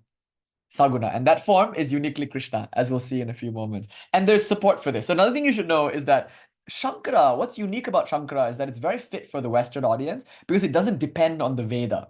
You don't need to have a grasp of the Vedas or the Upanishads. You don't need to really have a grasp of Sanskrit because his arguments are based on universal principles of logic, mostly because he had to debate with the Buddhists. Now, Buddhists won't really bother debating with Bhakti Vedantins because they disagree on a foundational aspect, theism. The Buddhists they finish with God very quickly. The only form of Vedanta that can stand up to the Buddhist onslaught is Shankara's Advaita Vedanta. And so Shankara's position in the Vedic history of India is as a defender of the Vedas. So necessarily, he debates with other fellas within the Vedic tradition, like Nyayikas and Mimamsikas and, like the whole lot, the darshanas, Sankhya, Yoga, Purva, Mimamsa, Nyaya, Vaisheshika, like that. He debates with all of those guys, but mainly his main opponent are the Buddhist. And so almost all of Shankara's artillery is directed towards the Buddhist. That means Shankara cannot actually rely, when he's debating with Buddhist, on the scriptural authority of the Veda. See, because the Buddhists have their canon and the Vedantists have their canon, but they don't believe in each other's canon. They don't accept it as like scriptural authority. They cannot use theological axioms against one another. So when the Vedantins debate with the Buddhists, they must rely on pure logic, on logical, and for hundreds of years, there's this like long history of debating between Buddhist and Shankarites, and thank God for it, because through this debating emerged some of the most sophisticated schools of Indian philosophy. Navya Nyaya, a whole new language of logic that makes Aristotelian syllogism seem like absolute brutish child play. Like all the logic of Western philosophy looks like Lego blocks compared to this like Navya Nyaya. Pardon the pathos in that statement, because it's a really profound system of logic. And you should know this because Chaitanya, he grew up in one of the cultural centers for this type of logic. He grew up surrounded by this Navya Nyaya sort of world, So anyway, Shankara and his school debating against Buddha and his school. Shankara and Buddha don't debate. Shankara and Buddha, I think, are beyond schools. It's the ones that came after them, Shankara's followers and Buddha's followers, who debate with one another and maybe take their teachers maybe too literally. But they, in their debates, created this whole new school. So they don't really need to refer to the Vedas. They can just use logic. But when Shankara is debating with other schools, he can use logic and also Veda. Yeah, exactly. So when he's debating with Nyaya philosophers, for instance, or Vaisheshika philosophers, all of them accept the authority of the Veda. So now it comes down to scriptural analysis. So a lot of what Shankara does for Vedanta is he analyzes, he interprets the Upanishads, and also the Veda, but he actually dismisses the most of the Veda just in favor of the Upanishads. And he analyzes the Upanishads in this way, which is called Kevala Advaita. So necessarily then, the others also take up after him and contend with his analysis. It's called exegesis. Mimamsa, reverential reading, and using like logical rules and certain interpretive like hermeneutical principles to kind of understand these texts. Anyway, it's really crazy what goes on in this world, because you know the Tattvamasi statement, that's Shankara's silver bullet. There it says, Upanishad said that, Tattvamasi, Chandogya Upanishad. It doesn't get clearer than that. That, Tat, that Brahman, Tvam, you, Asi, are. Tattvamasi, done. Shankara like probably like, you know, rubs his palms together and says, case closed. Ramanuja comes after and says, wait, hold on, just one moment. Why would the Upanishad, which never makes any redundant statements anywhere, why would it say Tattvamasi? Isn't that a redundant statement? What? There must be some difference between Tat and Tvam. To say Tattvamasi would be redundant if indeed it was literally Tattvamasi. No, there must be a difference. Tattvam must be differentiated, but not separate. What does the Buddhist bachelor say when he gets home hungry and finds the fridge empty? What does he say?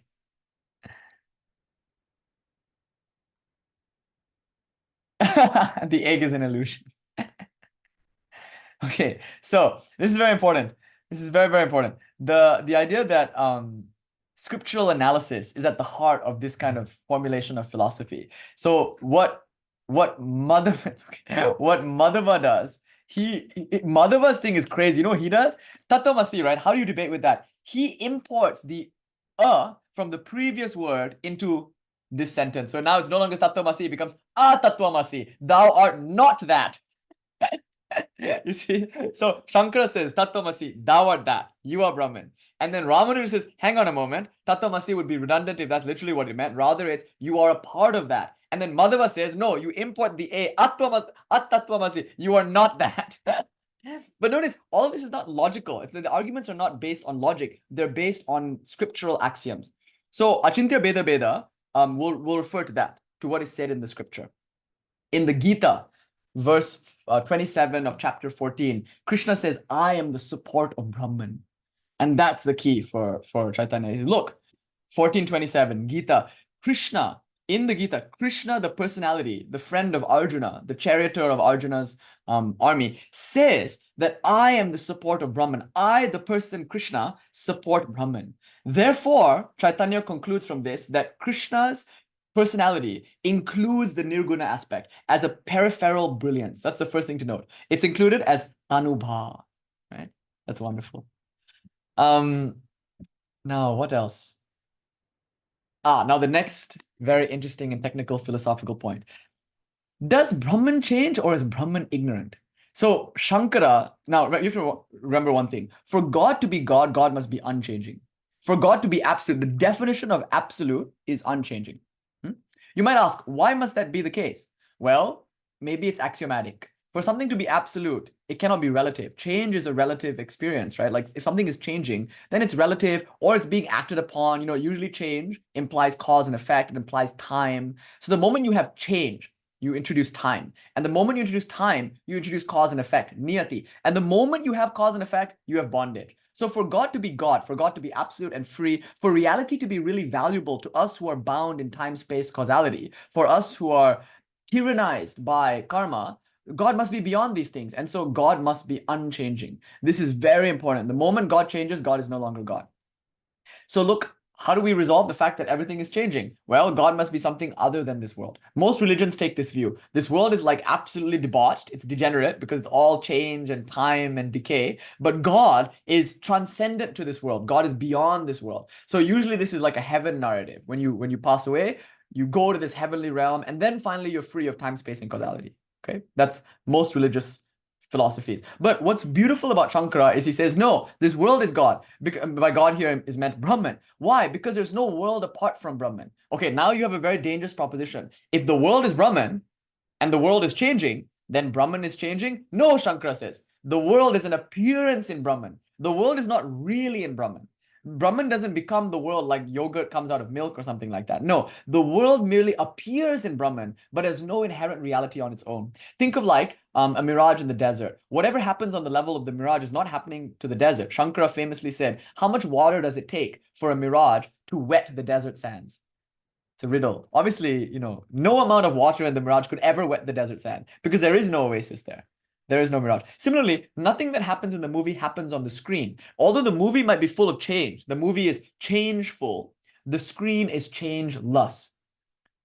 Isn't that a beautiful idea? So what Brahman is absolute, unchanging reality. And there is an appearance. It's called the world appearance. And the appearance is false. Boom. Jagat Mithya. The world is absolutely unreal. And that's an important idea. It's called Vivarta Vada. Those who support Parinama Vada have to explain how the world is changing and why that doesn't mean God is changing. But those who support Vivarta Vada are quite safe because all these changes are only apparent, not actual. So Brahman therefore doesn't change. But wait, now here comes the problem. This is where it gets very subtle, very technical, and very beautiful. Okay, if the world is an appearance, if the world is an illusion, if the world is an error, then who is it an error for? This is the key. This is the clincher, the silver bullet to Shankara's view that a lot of these other schools capitalize upon. Who is there apart from Brahman to be mistaken about Brahman? This is the key. See, if Brahman is the sun and Maya is the avarana, the covering, the clouds that cover Brahman, for whom is the sun obscured? Not for the sun. The sun is behind the clouds. Brahman can never be occluded by Maya because Maya doesn't exist for Brahman. But Maya is invoked for us. Who are we then? Now, there's only two options here that the Shankarite can resort to. At least two options that Shankarites have are forced. Maybe it's a false dichotomy, but two options that are projected onto the Shankarites. One, you say that there is a being that exists apart from Brahman called the Jivatman, and that Jivatman is the one who is in error. Once you say that, you've lost your non-duality. The whole school collapses. Or worse, you say that no, there is nothing apart from Brahman, but it's Brahman who's stained by Brahman's own Maya, which is really problematic also, right? How can Brahman be stained by Brahman's own Maya? The problem is back. So what the Shankarites say, the Mayavadins say, it's very brilliant. They say, no, Maya is anirvachaniya. It both is and it isn't.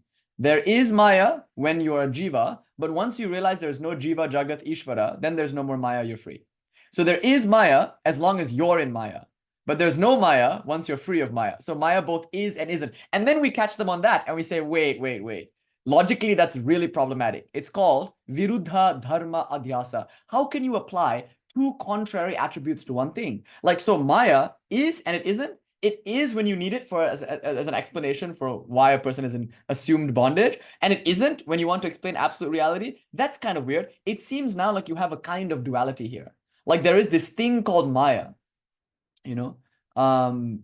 It does, in a sense. We'll get to it. We'll come to acintya, bhedābhedas. It's a unique view. But now, look what Chaitanya is going to do. Maya is technically acintya. If you ask a Shankarite to define Maya, they'll say it's anirvachaniya. It's undefinable rather. It's inconceivable. It's unutterable. Like it is and it isn't. And if you ask a real Shankarite about Maya, they'll say, my boy, don't think about Maya. Think about Brahman.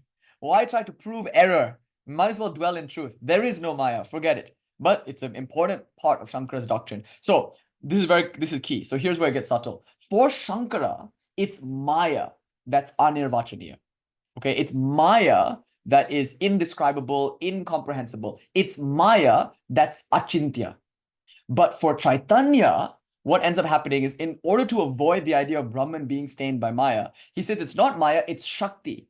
Krishna is Shaktiman, the Shaktimat, the source of energy. And Maya is Shakti. And we'll explore what that Shakti is in a few moments. And that Shakti is very real. It's a real expression of Krishna. And it's dynamic. The Shakti is dynamic. But then, now we have this problem. So if Shakti is inseparable from Krishna, the way heat is inseparable from fire, the way wetness is inseparable from water, the way white is inseparable from regular milk, then if Shakti is changing, Krishna must also be changing, right? No. Shakti changes, but Krishna doesn't change because Krishna both is and isn't Shakti. Krishna is beyond Shakti, and yet Shakti is nothing but Krishna. Krishna is transcendent, Shakti is immanent, and yet they're inseparably one reality. This sounds familiar, doesn't it? It's very tantric. Now, it's not quite What we talk about is Abhasavada, the theory of external reflection, but it's pretty close. Shakti changes, but the change in Shakti is not a real change in Krishna. And that change in Shakti is real and inseparable from Krishna. Doesn't that sound pretty confusing? It is. It's called acintya. It's inconceivable how this can be. How can something both change and not change at the same time? Well, sorry, but that's the ultimate nature of reality. And why should it conform to your logical rules? That's why we have to use the word acintya here. Once you put acintya there, you thereby axiomatically, yeah, there is a way to see it. Exactly. There's a way to see it both changing and unchanging. And that is what's being stressed. Now, Chaitanya makes this claim of acintya, inconceivable, unparsable, indefinable. You can't really say whether it's one thing or another. It's both and neither the same. Like that idea. He bases it on two things. Three things rather. One is the scriptures themselves, and he's not the first to do this. Nimbarka, another Bhakta Vaishnava philosopher, Bhakti Vedanta philosopher, and even before him, a non-Bhakta Vedantist named Bhaskara, who's maybe a contemporary of Shankara, they also argued a view called bhedābheda. But they argued it based on the Upanishads themselves. The thing about the Upanishads is that they seem to take many different positions at once. It seems on one hand that the Upanishads are dualistic and support a difference between Brahman and the world. And on the other hand, the Upanishads are radically non-dual. And they claim that the world and Brahman are one and the same reality. So which is it? Now, Vivekananda accuses Shankara and Ramanuja and Madhava of text torturing, meaning these philosophers only take the parts of the Upanishads that they like, that supports their own view, and either they dismiss the other parts of the Upanishads, or, I mean, they can't absolutely dismiss it because their opponents will bring it up. More likely what they do is they distort it. Like I told you, right? Like Madhava, he doesn't like Tattvamasi because it doesn't suit his school. So what does he do? He like text tortures. He forces the text to say what it doesn't say. He forces the A from the previous sentence to come into the tat. So it becomes at-tattvamasi, you are not that. This is like a textbook example, pardon the pun, of text torturing. So Vivekananda was once possessed with this idea to come to his own conclusions about all of this. Remember, Vivekananda is a philosopher. So he's not just a mystic or a great saint. He's not just a bhakta. He's a philosopher who has a job to do. He's trying to understand Sri Ramakrishna, and he's trying to understand all the schools of philosophy in the light of Sri Ramakrishna's life and teachings in order to present it to Americans and to the world in general and to Indians. So he wanted to be very clear about what the texts were actually saying. So he ordered, while he was in America, he had delivered to him all these different books. Ramanuja's commentaries, Shankara's commentaries, Madhava's commentaries, maybe even Chaitanya's commentaries. Chaitanya didn't have any commentaries, but maybe like Sanatana, Rupa, Jiva Goswami commentary. I don't know, but like definitely Ramanuja, Madhava, and Shankara. And he studied them in the original Sanskrit without any other secondary source. It was just the commentaries and the Upanishads to which they referred. And Vivekanandaji himself came to this conclusion. They were all text torturers. They all said what they wanted, they all made the text say what they wanted the text to say. And so we suffer from that because we don't actually have access to the Upanishads because we don't read them in the original Sanskrit. And even when we do, we often read it through the lens of like a Shankara or a Ramanuja. And even then, we read it through the lens of the translator and interpreter of the commentator, Shankara or Ramanuja. Take, for instance, the Mandukya. If you want to study the very simple 12 verses of the Mandukya Upanishad, you have to approach it through the Karaka of Gaudapada. And if you want to approach that commentary of Gaudapada, you have to approach it through the commentary of Shankara. And if you want to approach the commentary of Shankara, you have to approach it through the commentary of Anandagiri. So like in a game of broken telephone, the Mandukya is taken through three permutations: Gaudapada, Shankara, Anandagiri, and then it comes to you. And nay, it actually comes to you through some translator. And so it's Nikhilanandaji. And now you're reading Nikhilanandaji's take on Anandagiri's, take on Shankara's, take on Gaudapada's, take on the Mandukya Upanishad, which was revealed by a frog. And the Mandukya Upanishad was spoken by a frog, Mundaka. The Manduka.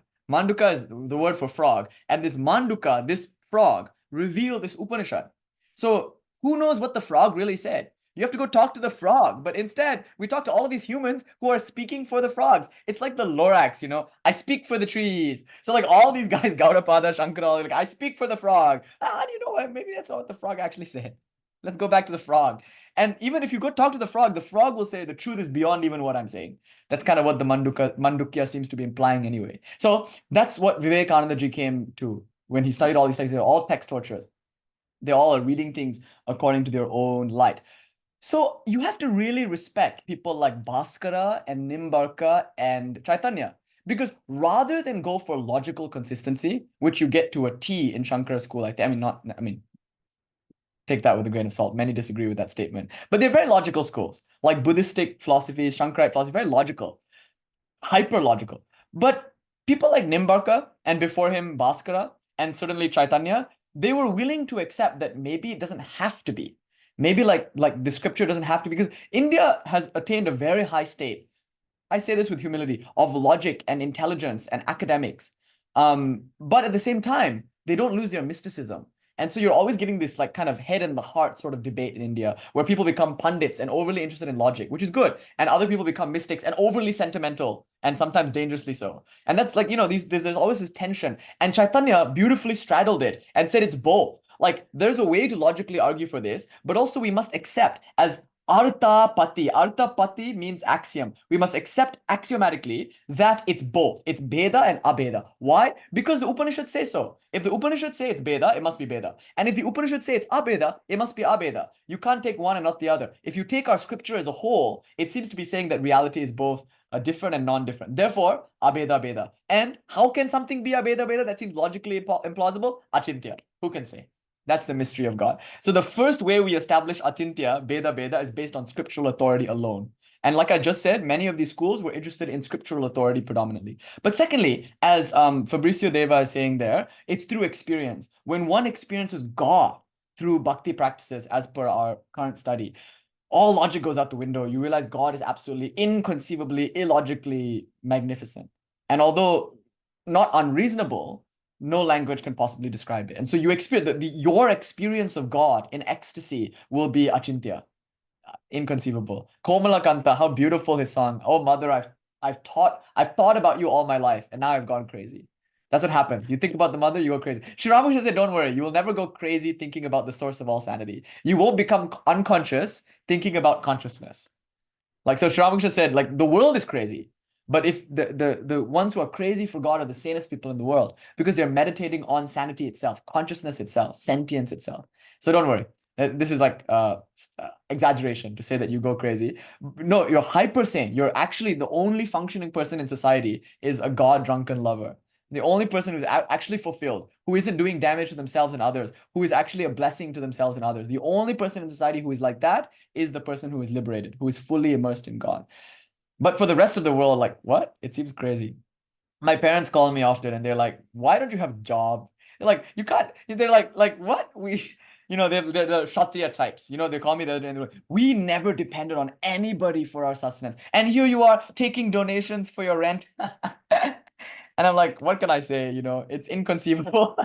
I say it's acintya. I read too many poems under too many trees. I read too many philosophy books and I practiced guitar too much. I'm sorry, I was doomed to be a mystic. I don't think I can. They're like, they demand, I say, give me a reason why you don't have a job and live off donations on, and I say, Achintya. So like there's this statement, wisdom with God is foolishness with the world, and foolishness with the world is wisdom with God. The idea of like depending on God solely for one's livelihood, the idea of not wanting more than one has. My parents are appalled and perplexed that I don't want children or don't intend on having any, or that I won't have any by accident. They're appalled by that idea that like there's not that possibility. And they're appalled that I don't want a big house, that I'm content to be in a 1-bedroom apartment, or that I don't have a car and I have no intention of getting one. They're like, they can't understand why there's no desire that in my being to like be in this world. And naturally, I can't understand why that stuff is so important to them. It's always going to be the case in the life of a mystic. Because as Christ said, your values kind of invert. And it's not to say you should be impractical. And of course, but like the simplicity of a mystic's life is at odds with the fret and fever of the world. And the priorities are going to be different. So naturally then, there's an inconceivable nature to the mystic's life. And through a mystic's experience, you come to realize that it doesn't really make logical sense. But it's only through experience. That's the second reason. So based on the scripture, it's acintya bhedābheda. Based on experience, also it's acintya bhedābheda. Your own experience. But then also the experience of other saints. So other saints who have experienced Krishna, also they confirm that it's acintya bhedābheda. Okay, next thing we want to say. So much to cover. I hope this is exciting for you. I know we've gone quite a bit into the lecture. We're like an hour and 20 minutes. You're okay? Still good? We'll take a break soon. We're gonna go do an arti and then we'll watch a movie and we'll take a break. I just want to get through a little bit more of the philosophy. So hang in there, you guys. I'm sorry it's taking a bit long, but I want to make sure we're as thorough as possible. The next thing I want to talk about is form and formlessness. Form is better than formlessness. That's what this acintya bhedābheda school is going to say. So we've already established it's acintya bhedābheda, but the ultimate reality, although is inclusive, the tanubha of the nirguna aspect is ultimately going to be this person called Krishna who has a particular form. He has two arms, they say that. His skin is a particular color, his clothes are a particular color, he has a particular sort of hair and a particular sort of demeanor. Krishna is the Godhead with form. He looks like that. That's his actual form. And you can't really argue with this because it's axiomatic. It's also artha pati. It's like just that's how they experience him. They experience Krishna in absolute reality as this guy with two hands and all that. But he includes also formless aspects. But the form is higher than the formless. Okay. And this can be argued for. So there's this way of knowing something. It's called nirvikalpa ka jnana. Nirvikalpaka jnana. That's when you know something in this kind of like indefinite, formless, undefined way.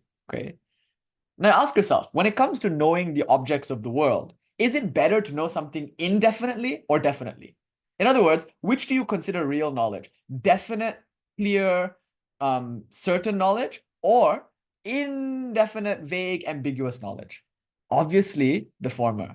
So the claim here is that savikalpaka jnana, clear, definite form, is a deeper kind of knowledge than this ambiguous, impersonal, nirvikalpaka jnana. Is that a beautiful argument? I think it's a pretty elegant argument. It's like just epistemological. The argument is purely epistemological. It doesn't even depend on axioms from the Upanishads or axiomatic experiences of sages. It just says, which do you consider a higher knowledge? Do you prefer to know something vaguely or definitely? Do you want to have formless knowledge or knowledge with form? And then, of course, the response to this is, but form is limiting. Formlessness at least allows God his infinitude. But at least Krishna can be infinite. Not really, actually, because Radha is inseparable from Krishna. So you can say her. But just to be more honest to the tradition, him. Why would you limit him like this? If God is unfathomably capacious, he can't have one singular form, can he? And the Vaishnavas say, yes, actually, he takes innumerable forms. Their claim here, and this is axiomatic, mystical, is that Krishna is made of a certain substance. His form is composed of this Shuddha Sattva. Actually, it's even beyond Shuddha Sattva. It's this substance that is acintya, again. So it's like he's not form in the way we understand form. For us, form is a limit. For him, form is a glory. He can take any form. Actually, he can appear in any form, but the one form he likes best, which is his highest form, as revealed to these great mystics, is the blue fellow with the flute. That's his highest form. That's Krishna, But he can take any form. And his form is not a limitation like we would consider form to be for most things. Form is not a limitation. It's a glory. It's wonderful. It's wonderful that something has a form and a personality and a being. So this is true for knowledge. And so if you want to know about God, it's better to know God definitely with form. Savikalpaka jnana, as opposed to indefinitely and ambiguously nirvikalpaka jnana. Does that make sense? Isn't that sweet? I like this argument. I think I buy it. Epistemologically, I'm with it. Yeah, exactly. And that's another thing. You're going to get an extra benefit here. You're going to get one more additional benefit to form. And we're coming to that. So we're still in the jnana part of this lecture, but we're going to come to the form soon. You're going to get additional benefit here to form is that madhurya. So the next thing I want to say. So not only is form better knowledge, from a jnana point of view, to know something with form is way better than to know something formlessly. Just imagine what it's like to know something formlessly, right? I know madhu. I do. I know madhu. Not as well as I should like, but well enough to be able to like kind of understand what the word means in my mind. But what if I had no idea about Madhu's like appearance or preferences? If I didn't know the sound of her voice or the sound of her laughter or what she cared about, or like, imagine if I knew Madhu formlessly. In what sense can you say I know Madhu? Like I have an idea maybe of Madhu, which is like this archetypical, abstract, ambiguous thing, but that's not what it is to come to know Madhu, is it? Similarly, how can you say you've known God when your notion of God is this ambiguous, impersonal like thing or no thing? Like if God is no thing, then your knowledge is nothing. That's the idea. So if you're taking a jnana point of view, it's better to have knowledge of something definite and clear. Now that I know Madhu, I know Madhu's form, I know Madhu's person, I know her proclivities and her preferences and her dislikes. I know she likes M&Ms. Like I know all of these things about Madhu. So now I can actually relate to Madhu. I can close my eyes and think of Madhu. It'll be wonderful. I have a wonderful relationship with Madhu only if I know Madhu in like this definite way, not in this ambiguous way. So that's the next thing you get here. Maturya. Maturya means sweetness. Now, this is what Chaitanya exclusively, I think, emphasizes over all the other Vaishnava Bhakti schools. The other schools like Aishwarya. Aishwarya means sovereignty and power. I think the best translation is majesty. Aishwarya means majesty. So God is majestic and powerful. Think of like a high court judge in colonial India. Wow, what an imposing figure. Like a high, powerful judge like that. Like, influential, rich, can decide the fate of hundreds, if not thousands of people, powerful person. And you might feel awe, actually. You might look at such a person in their fancy carriage and with their big turban, maybe, and their imposing mustache or something like that. And they're like British clothes or something like that. Like you're like, whoa, what a majestic person. Think of colonial India and these high court judges or magistrates or something like that. But is that really a way to love someone? If you're too awed by their majesty and magnificence, you can't really love them. I can't tell you how many people I struggle. Like I've not been really able to relate to some people as human beings because they meet me and they put me on a pedestal immediately. Because they watch my YouTube videos, they think, oh, I must be some kind of like. All I'm doing is telling you what Sri Ramakrishna and Vivekananda said, and the adulation that is due unto them, some people mistakenly give unto me, and I'm just a small boy, a devotee. But in their mind, I am the one who's saying all of this. They hear a great idea and they say, it was Nish who said that idea. No, no, no. They say, don't shoot the messenger. Don't put him on a pedestal either. These are all Ramakrishna's words, Vivekananda's words. But I've met many people who have done that. They've seen me and they say, oh, he's so great. Put me on a pedestal, gone. There's no sense of relationship. Like you're not able to be humans with one another, because they're projecting something onto me and then I can't relate to them. And it's like it's a whole thing. And I think a lot of people who are pursuing that, who are pursuing power, who want to be greater than others, who set up like situations in which they're seen as like the guru or something like that, and other people have to sit around them and they're on a higher pedestal and everyone's lower like that. People who create, yeah, exactly, Kuleshwari Devi. I was just about to make that point, that people who create that because they crave that are digging themselves into a hole. It's very sad because they want to be adored and respected and revered, but the cost of that is you're going to be all alone, because everyone is going to see you as this great person and no one's going to really love you. It's a terrible thing. Imagine how God feels. God just wants to be loved and God just wants to relate to you as your very own. And here you are thinking she's so great and so majestic. And you're like, oh God, and she's like, why are you such a slobbering, like, it's cute, but I wish you could be on my level, bro. I wish you could just like joke inappropriately together. Yeah, exactly. So parasocial. So here's this idea. Majesty, Aishwarya, is wonderful. And it's stressed in some schools, like Ramanuja school. It's very Aishwarya, like God is Bhagavan. By the way, what are the Bhagas? They're like, the wealth and qualities that make God God. Tejas, Aishwarya, Bala, Virya, like all these things, I don't need to get into it now, but they're God's riches, God's wealth. It's what makes God great and majestic and powerful. But if you approach God, the person, as a powerful being, that's not a real relationship. But at least it's better than Nirguna, right? That's what they'll say. Aishwarya is at least better than Nirguna Brahman, because Nirguna Brahman, you deny God his personhood entirely. You say, oh, you're not a person, God, you're a concept. In other words, you're reality. You're just an impersonal reality. God's like, okay, fine, you can relate to me in that way, but damn, bro, that's cold. Anyway, so this is to say that if you saw God as formless reality and not as a person, that would suck if God was a person. If God actually was formless reality, there's no harm in thinking of God as a person. This is not Chaitanya's argument, it's just my Pascal's wager sort of thing. If God is actually a person and you treat God as a reality, that sucks. But if God is just formless reality, then it doesn't matter if you treat him as a person. You see what I mean? Isn't that kind of cute? I hope you think that argument is cute. I think it's quite clever. So you might as well, Pascal's wager, approach God as a person, lest she be one. And then it would be so sad to miss out on an actual relationship because you had conceptualized her in your mind as just a okay. So anyway, at least Aishwarya is better than Nirguna. Okay, at least, because at least then there's a personality, a personhood, but it's not as good as Mathurya. So now what Chaitanya wants to say is even higher than Aishwarya is this sweet, loving, personal, intimate relationship with God premised on sweetness without any sort of like sense of high or low. In fact, God becomes even like God is lower. You know, I don't, I want to say yes, but I also want to say no because, okay, we'll get to that. We'll get to that. We'll get to that. I don't want to like we'll get to that. We'll come to it eventually. How human is God really? Because yes, God comes down to the ultimate human level, and in some cases, these philosophies have been accused of overly bringing God down. Like we're projecting onto God. We're like this, so God must be like this. Why?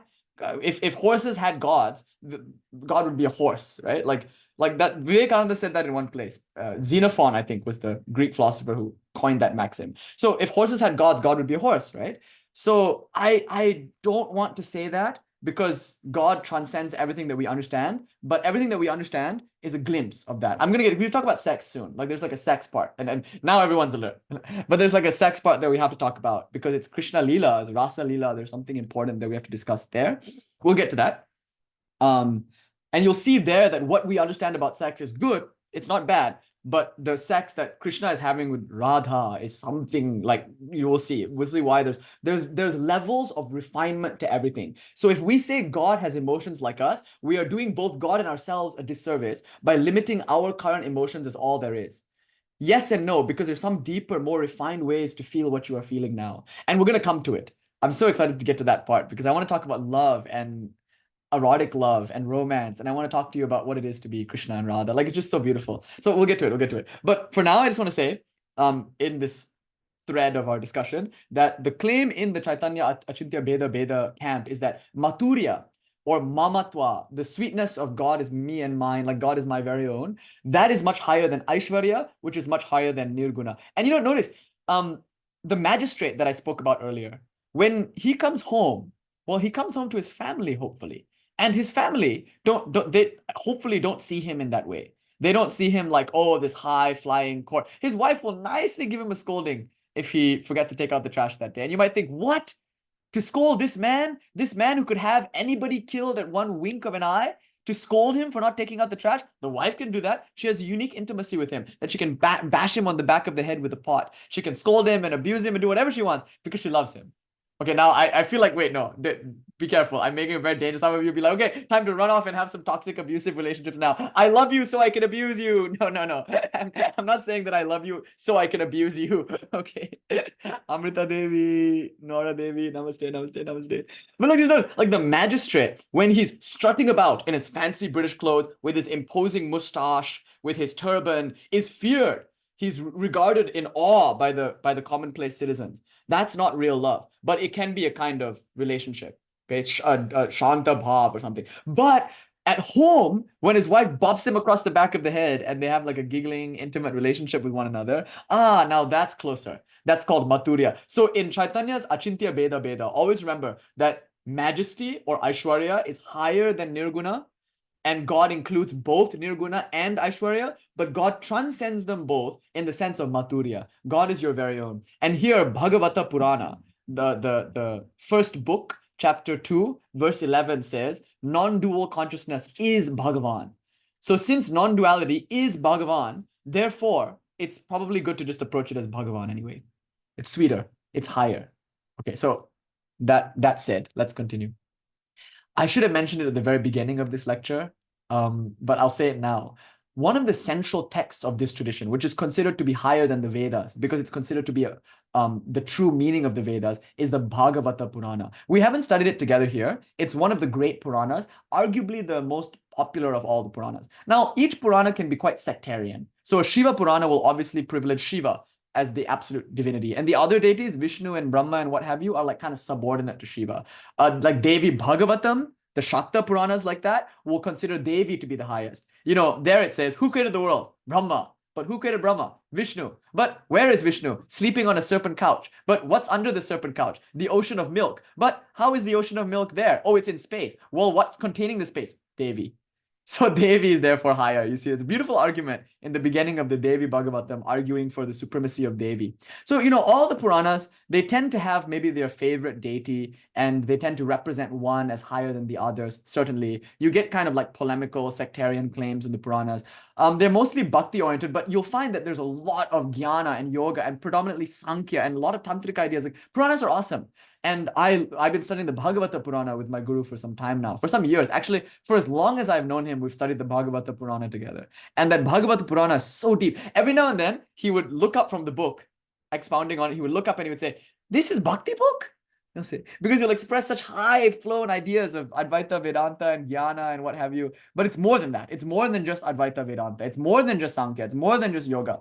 And in the Bhagavata Purana, it's a profound tantric text because it takes you through this like super journey, and you start with, the whole text is premised on King Parokshit, and he's bitten by a snake. We don't need to get into that story. He like insulted some sage, and that sage's son cursed him to be killed by a snake, and there's a whole backstory here. But he got bitten by a snake and he was doomed to die in I think 7 days or something. So he hires Shukadeva, a great sage, the son of Vyasadeva, the compiler of not just the Bhagavatam, but also the Mahabharata and the compiler of the Vedas and what have you. So Vyasa's son Shukadev shows up at King Parokshit's court and takes him through this series of narratives within narratives within narratives within narratives. Stories within stories within stories within stories. One of the most important texts in my life is the Yoga Vasishta. Why? Because my guru translated it. So it's like most important to me because it's my guru himself personally gave me this text. It's called the Nectar of Supreme Knowledge. It's his translation of the Yoga Vasishta Sara with the commentary and notes of Swami Direshanandaji. So that's like one of the most important books in my life, the Yoga Vasishta. I don't talk about it very much because it's quite personal. But in the Yoga Vasishta Sara, you'll see like stories within stories within stories within stories within stories. It's very like Puranic vibe. Anyway, Puranas are like that. You'll forget. Like I used to, for a long time in my life, just read the Devi Bhagavatam before I went to bed every night. And I wanted to read something spiritually meaningful. So I read like the gospel or like Eternal Companion. But then I really took to the Devi Bhagavatam and I had to stop because I found I was ruining what little sleep I was trying to get. Because I just get lost in these stories and the whole night would pass. And I'd be like, no, you guys, I need a more boring book. I need like Brahma Sutra Bhashya or something like that. Because obviously this whole Devi Bhagavatam to bed thing is not working out for me. Anyway, so the Puranas are beautiful. Stories within stories within stories.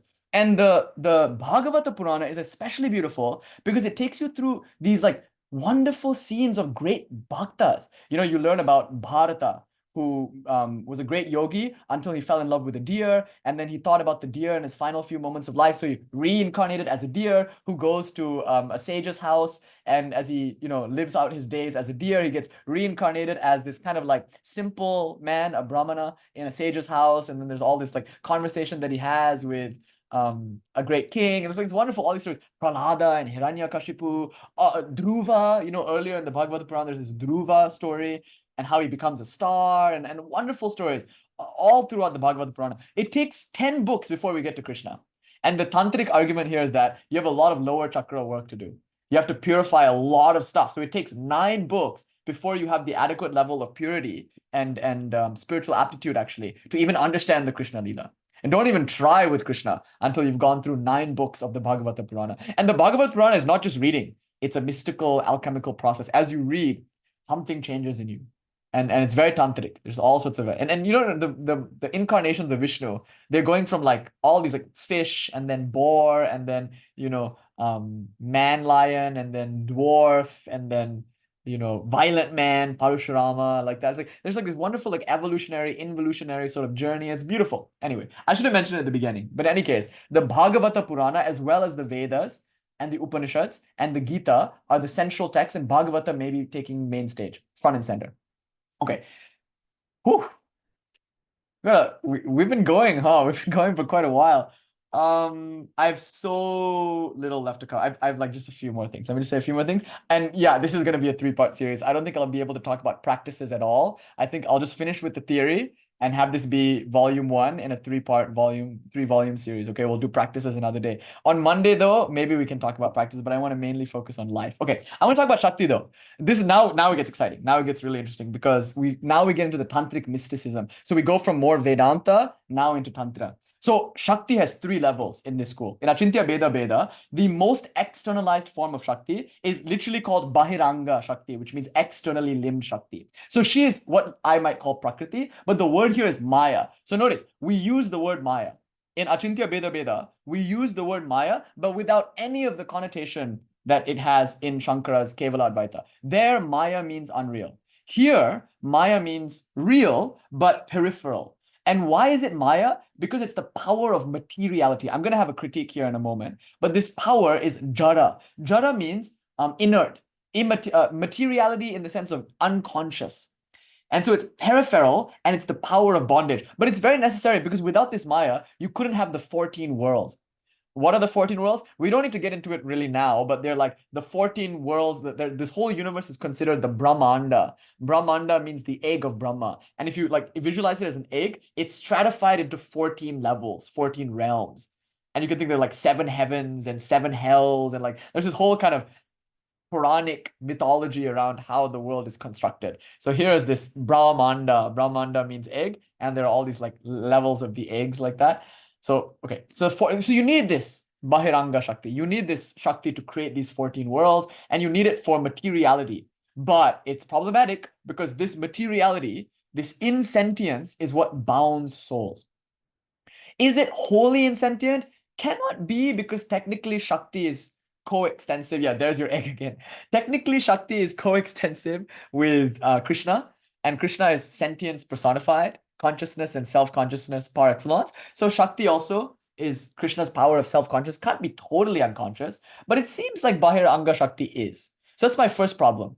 Is there a part of Shakti in Achintya Bhedābheda that is unconscious? This is the question I'd like to ask. I don't know the answer. And of course, I'm not deep enough in the tradition to really like authoritatively say anything about this. But my sense is that they're maintaining externally a form of Shakti, Bahiranga Shakti, that is called Maya Shakti, who maybe is a conscious agent or maybe isn't. But in any sense, she is responsible for Jara. Jara means insentience. She's peripheral and she's the power of bondage. Now, my critique here is this can easily lead to demonization. Right now, we have what looks like a kind of contrarian force that keeps you from Krishna consciousness. And indeed it does, because this force mires you into the body and into selfishness and into materiality. So there can be no genuine spiritual life where there is selfishness. Spiritual life begins when you're willing to turn away from me and mine, from your life of sensuality and satisfying your desires in order to pursue something higher, to refine your desires. Like in all spiritual traditions, there's kind of turning away from sensuality, the senses, the world, like that. And Tantra is trying to do something quite subversive and radical by claiming that this too is God. And with disastrous results in most cases, because most people just plunge deeper into hedonism, deeper into worldliness. And we can't help them, because now all we've done is furnish them with a wonderful philosophical excuse for further enmeshment in their own addictive patterns. So what can we do? And so that's why Tantra is so closely guarded. Because if given to the wrong person, it will just enable their bondage. And that's the last thing we want to do. What guru wants the karma of their student using these philosophies to continue to suffer? Everyone has your interest in mind, right? So the idea that a philosophy is presented to you is the idea that it should help you. But if it's only making you cry more, then so sad. And that's why Tantra is closely guarded, because it's going to really make the sensual world divine. But if not handled correctly, that very same divinity will be an excuse for more bondage. Gora Shakti, it's called. Anyway, that's neither here nor there. But it's still important to recognize that this is divine and a part of God. And we might find sometimes in these communities that this idea that Bahiranga Shakti is like problematic. It's material, it's insentient, it's binding, like that. So if there is bondage at all, it is because of this Bahiranga Shakti. Okay, that's the first of the 3 Shaktis and the most peripheral of the 3 Shaktis. The next question we have to ask is, well, if it's binding, who does it bind? Right? If Bahiranga Shakti, the external Shakti, binds, who does it bind? And the next Shakti we have to talk about is the Jiva Shakti, or what is called the Tatastha Shakti. Tatastha literally means bank of the river. Bank of the river because the river bank is in between dry land and water. The water is Krishna. The flowing nectarian stream of God consciousness is Krishna, or Swarupa Shakti, as we're coming to in a moment. But the external peripheral Shakti, Bahiranga Shakti, is the dry, scorched earth of materiality, of bondage to the flesh. And you, as a jiva, are straddling these 2 things, pure consciousness and unconsciousness. Chid and Jara, you are somewhere in between. You are a marriage of an angel and a demon, something like that. Like I heard once a Christian philosopher, say, if an angel and a demon got together, it would be a person. Because there are two propensities in us, you see, a propensity towards binding and selfishness and a propensity towards goodness. And so we are the Jiva Shakti. So I think this is a great idea because each of us are individual nodal points of consciousness. In other words, we are each of us unique, limited perceivers, to use a Shaiva phrase. We are what you might call pramatars, to use a Shaiva phrase. Pramatar means seer, knower, experiencer. Aren't we all of us here? All of us here in the room, aren't we all unique individuals? Don't we feel ourselves to be unique vantage points of awareness? So we're all jivas. And if you take all the jivas together, you get this Jiva Shakti. And this Jiva Shakti is, of course, inseparable from Krishna. So the idea now is that you are Krishna's energy of diversification. Krishna diversifies himself and becomes all of you. Like all of us in this room, we are all of us little fragments of Krishna. The way that sparks from a fire are all, in one sense, the fire. They all resemble the fire. But in another sense, they're all individual and different from the fire. Just like that, we are all of us sparks of Krishna. So you get this kind of Ramanuja, maybe sort of reminiscence, I think, here. But not exactly, because here, you're not God's body, you're God's power. God's power to diversify. It's like, I like to think of the sun reflecting in many different cups of water. This Jiva Shakti might be the water. And that water allows this one sun to reflect itself in various ways. Not one reflection is the sun exactly, but, the sun is something other than the reflections, and yet the reflections are not really something other than the sun. So it's in this way that you participate in God's being, because your being is a spark from that one bonfire. It's the energy and potency and power of that one being to diversify itself. So you are all Krishna. In a sense, right? I don't want to be, I'm always at risk of becoming too Advaitic. So this is Advaita. It's an Advaitic school, no doubt, but there's some things I have to be careful about. Again, it's not really my tradition. I'm just sharing with you what I know. By the way, a lot of this lecture I'm deriving from Swami Tapasyanandaji's wonderful, wonderful discussion in his Bhakti schools of Vedanta. So it's important. You are conscious though, and this is the point I want to make. You are a jiva, meaning you are conscious. And because you are conscious, it must mean you participate in some sense in God, who is consciousness itself. But also, you experience materiality. So there's something about your existence that seems to be liminal. On one hand, body consciousness, limited individuality, me, myself, and mine. And on the other sense, something that seems a little more transpersonal, something that feels exalted, So in what sense are you Krishna? In what sense are you not? This is where bhedābheda really applies. You, the individual, are bhedābheda. You are inseparable from Krishna, and you're not quite Krishna. But because you're conscious, you participate in the Swarupa Shakti of Krishna, but you're also easily dragged into unconsciousness, forgetfulness, a kind of tamasic slumber because of this Bahiranga Shakti. I should mention, the reason I call Bahiranga Shakti Prakriti is because that's where Rajas and Tamas predominates.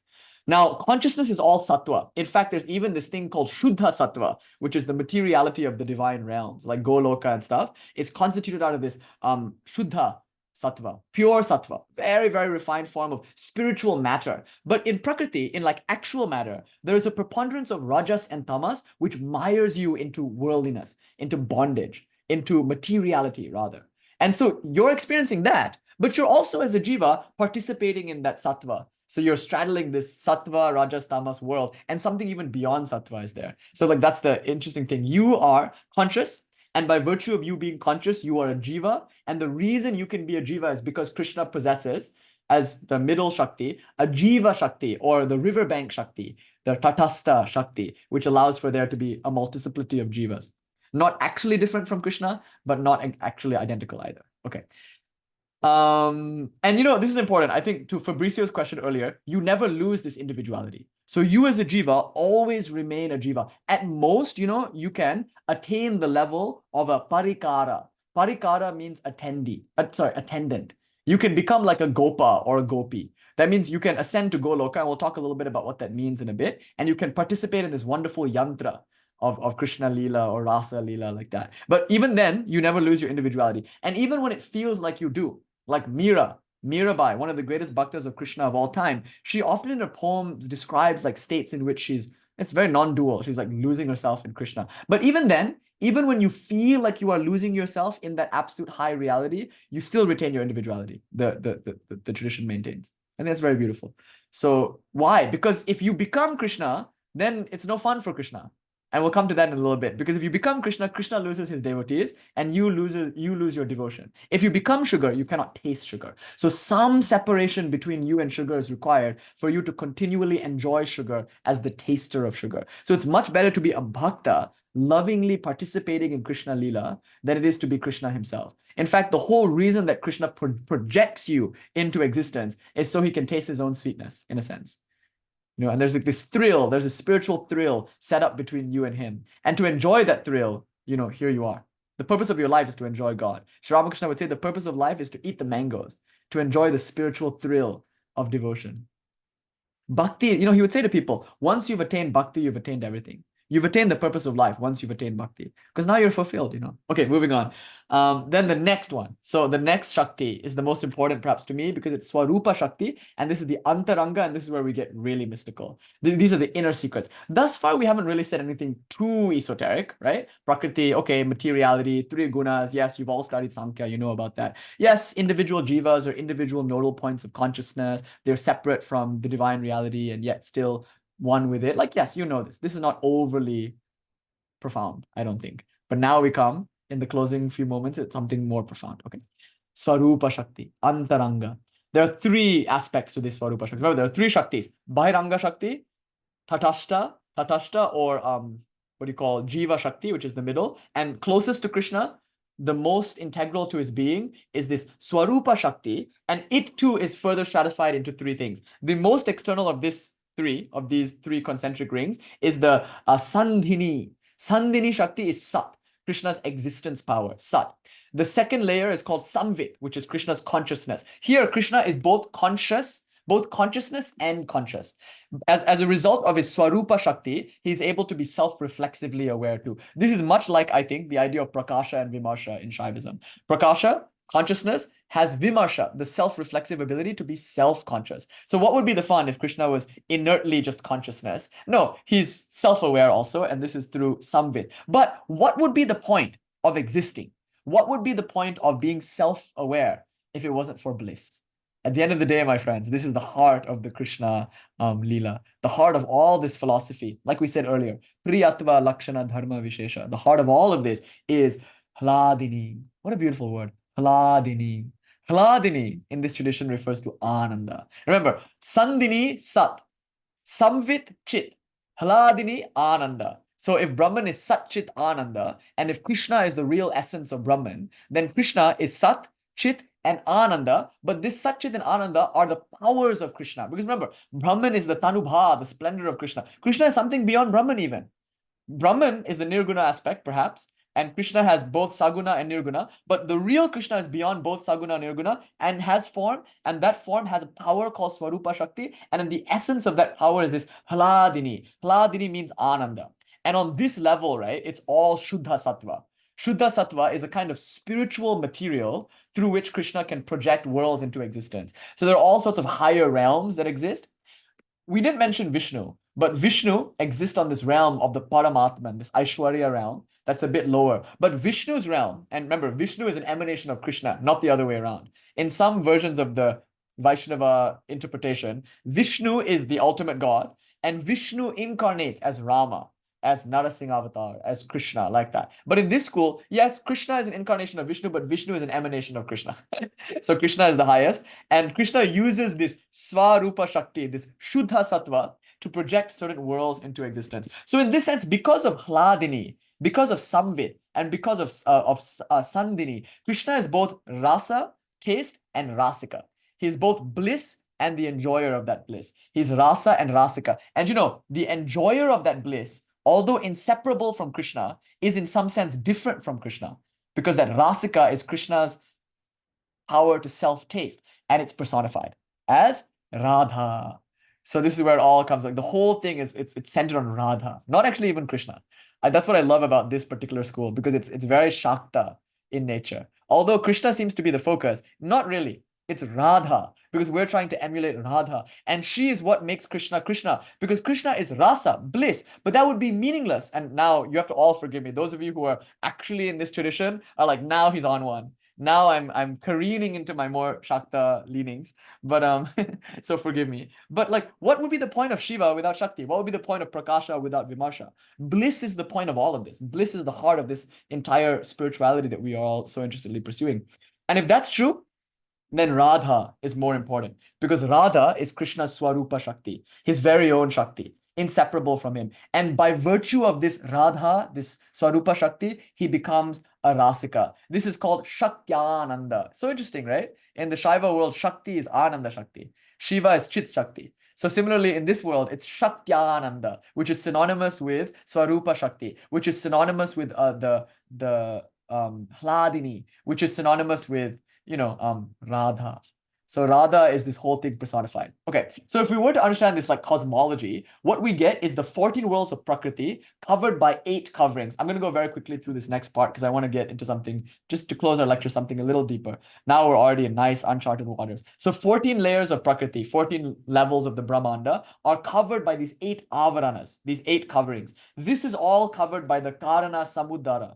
Samudra means ocean. Karana Samudra means causal ocean, the ocean of milk. So the 8 coverings that enclose Prakriti is further enclosed by this causal ocean. Then beyond this causal ocean, this Karana Samudra, beyond this Viraja, is the Siddha Loka. The Siddha Loka is where the formless impersonal Brahman resides. So if you succeed in Advaita Vedanta, you go past the causal ocean, but you get stuck in the Siddha Loka. Yeah, you're a Siddha, but you're now stuck in this formless impersonal until you learn some bhakti to take you beyond. If you go beyond the Siddha Loka, you enter into this realm of the Paramatman, which is the realm of Aishwarya, the realm of Narayana. Now, this place is called the Parama Vyoma, and it's this Paramatman actually that incarnates as other incarnations. It's here that like Narayana can come as Narasingha avatar or Prahlada or whoever else, whatever other incarnation of Vishnu you might be interested in, they're all coming from this realm, the Parama Vyoma. This Paramatman is not different from Krishna, but it's a lower realm. Krishna is even beyond the Parama Vyoma, even beyond Paramatman, even beyond Narayana. Can you imagine? What's beyond Vishnu? And now we come to it, the ultimate secret, Goloka. This is like the center of the yantra. Goloka is beyond Paramatma. Now, the way I'm setting it up is like a hierarchy, but now I want to flip that. Think of it as moving towards the center. The external is called Prakriti, the peripheral, this world, materiality, right? 14 levels of this world. So you can imagine 14 levels of Prakriti with the hell realms moving in towards the heavenly realms. Then you have 8 coverings. Oh my God, what are they? We don't need to get into it. Once you go through the 8 coverings, then, sorry, wait. Yeah, once you go through the 8 coverings, what do you have? You have the Karana Sharira. Karana meaning causal, Samudra, ocean. So once you get past 8 coverings, you have to get past this ocean of causality. Once you get past that, you're in the Siddha Loka, the realm of Brahma Jnana, non-dual, impersonal, absolute. If you get stuck there, tough luck. But if you can push yourself beyond that, if you can avoid the trap of seeing God as impersonal, then you enter into the Parama Vyoma. This is Ramanuja's thing, right? Like Ramanuja is all about this realm of Vishnu, Vaikunta Loka. And in Vaikunta Loka, you can become Vishnu's bell and Vishnu's footrest. And all of this is a Shuddha Sattva realm. And here you abide with Vishnu. And this is where all the incarnations come from. Any incarnation that is not Krishna is only an avatar angsha, a partial manifestation, not a Purna avatar. It's only a partial incarnation. And they come from this Parama Vyoma realm. And then beyond the Parama Vyoma, which means even more central to that, is Goloka. And it's in Goloka where the Rasa Lila is eternally enacted.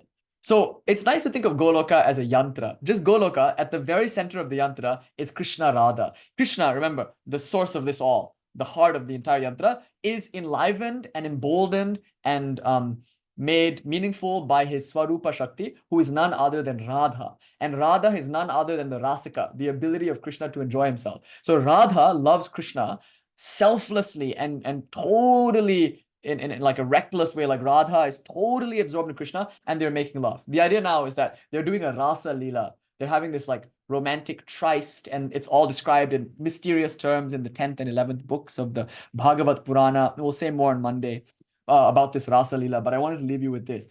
that the yantra at the center of it is Krishna. But even in Goloka, think of Goloka as a kind of eternal Vrindavan, a spiritual Vrindavan, a forest in which all the gopis are playing with Krishna. In the center, Krishna is with Radha. But then Krishna diversifies himself. And there are maybe like 64 gopis or something, you can say. Maybe like 16 and 64, whatever. You can create as many circles as you want. But the idea is that as many gopis as there are as many Krishnas. So even if you think about it in tantric terms, the yantra, usually we worship pairs of deities, like Bhairavas and Bhairavis, like that. Usually they're like consorts, pairs. And so Krishna is paired to each of these deities. Therefore, you can imply from this that Krishna is not limited by his form. He's aggrandized by it. He can be any form. He can come in as any form. And he can be a little baby, but he typically likes to be this adolescent boy. And even then, as this adolescent, like beautiful lover boy in the woods, even then he is not limited by time and space. He's not in any one place or any one time at any given time. He can be everywhere with everyone all at once. And he does just this in the Rasa Leela. He splits himself up so that each gopi gets her own individual Krishna. Isn't that beautiful? So every gopi is paired with literally Krishna. And for her, they're one. Krishna and that gopi, they're like enjoying. And then they're also different. So they're enjoying this bhedābheda, which is an inconceivable oneness and separation. And that separation is required so that you can taste sugar rather than become sugar. So think about this idea of like nadis. Krishna as nadis. Oh, no, sorry. The gopis as nadis. Just to be kind of tantric about it, we'll close on this note. Seriously. Because the next part really is going to be about practice, and we'll save that for another lecture. But we'll close on this note about nadis. So in the tantric worldview, we've talked about it a lot on Thursdays, especially at our puja class. There are 72,000 nadis like that. Now you can imagine each of these nadis are gopis. In the Rasa Leela, in the Bhagavat Purana, what happens is the gopis, they're married women. They have husbands and they have duties. And so they're involved in the world, you see. They're doing things. And of course, according to one account, they are all of them previously great rishis. They had attained the very highest and felt like there was something higher even. And so these rishis, their wish was to enjoy the eternal love sport of Sri Krishna. And so they are reincarnated now as gopis. So the gopis of today are the great rishis of yesterday. That's the idea. They're reincarnated rishis. But in any case, they're depicted as very simple, illiterate cowherders and cowherdesses.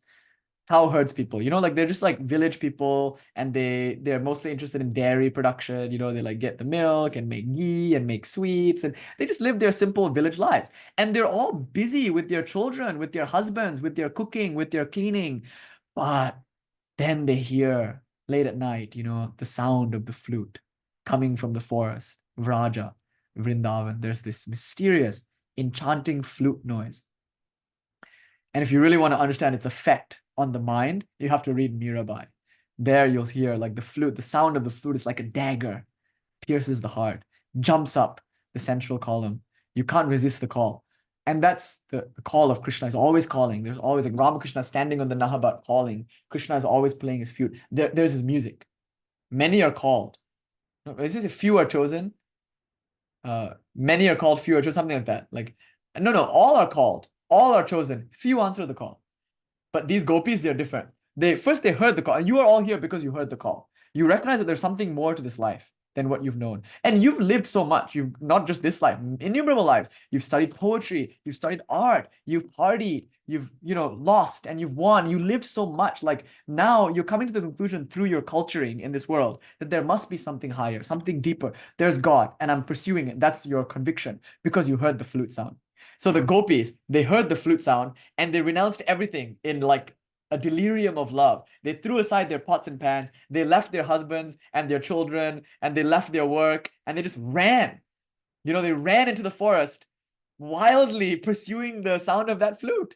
And Krishna was so attractive that like they just forgot everything. So they ran. So Krishna, you can think, is the soul, is your very own essence nature. And that's always always exerting a pull on you. Krishna is Hari. Hari is the adorable one. It's attractive one. You're always being attracted by that Hari, by that pull. That flute is always playing. And so right now, the reason you are a gopi, the nadis are gopis, is because they are involved in the world, you see. They're doing work. They're with their husband. They're with their children. They're with their cooking, cleaning, what have you. So the nadis are usually flowing outward. Our senses are usually turned outward. But if you hear the call, there can be a redirection. So this viparita, it's called, this inversion. What can happen now is what would typically occur, the nadis flowing outwards, is reversed. The nadis flow inward.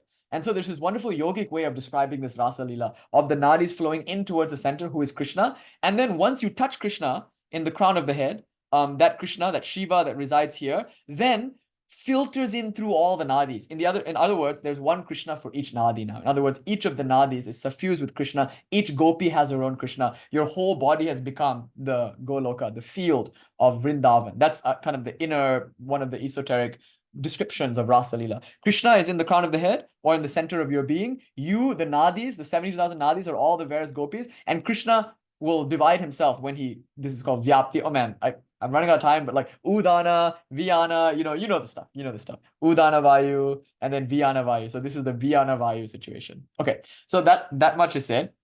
But what about sex? Like that's something we have to ask, because the Rasa Leela is spoken of in pretty erotic terms.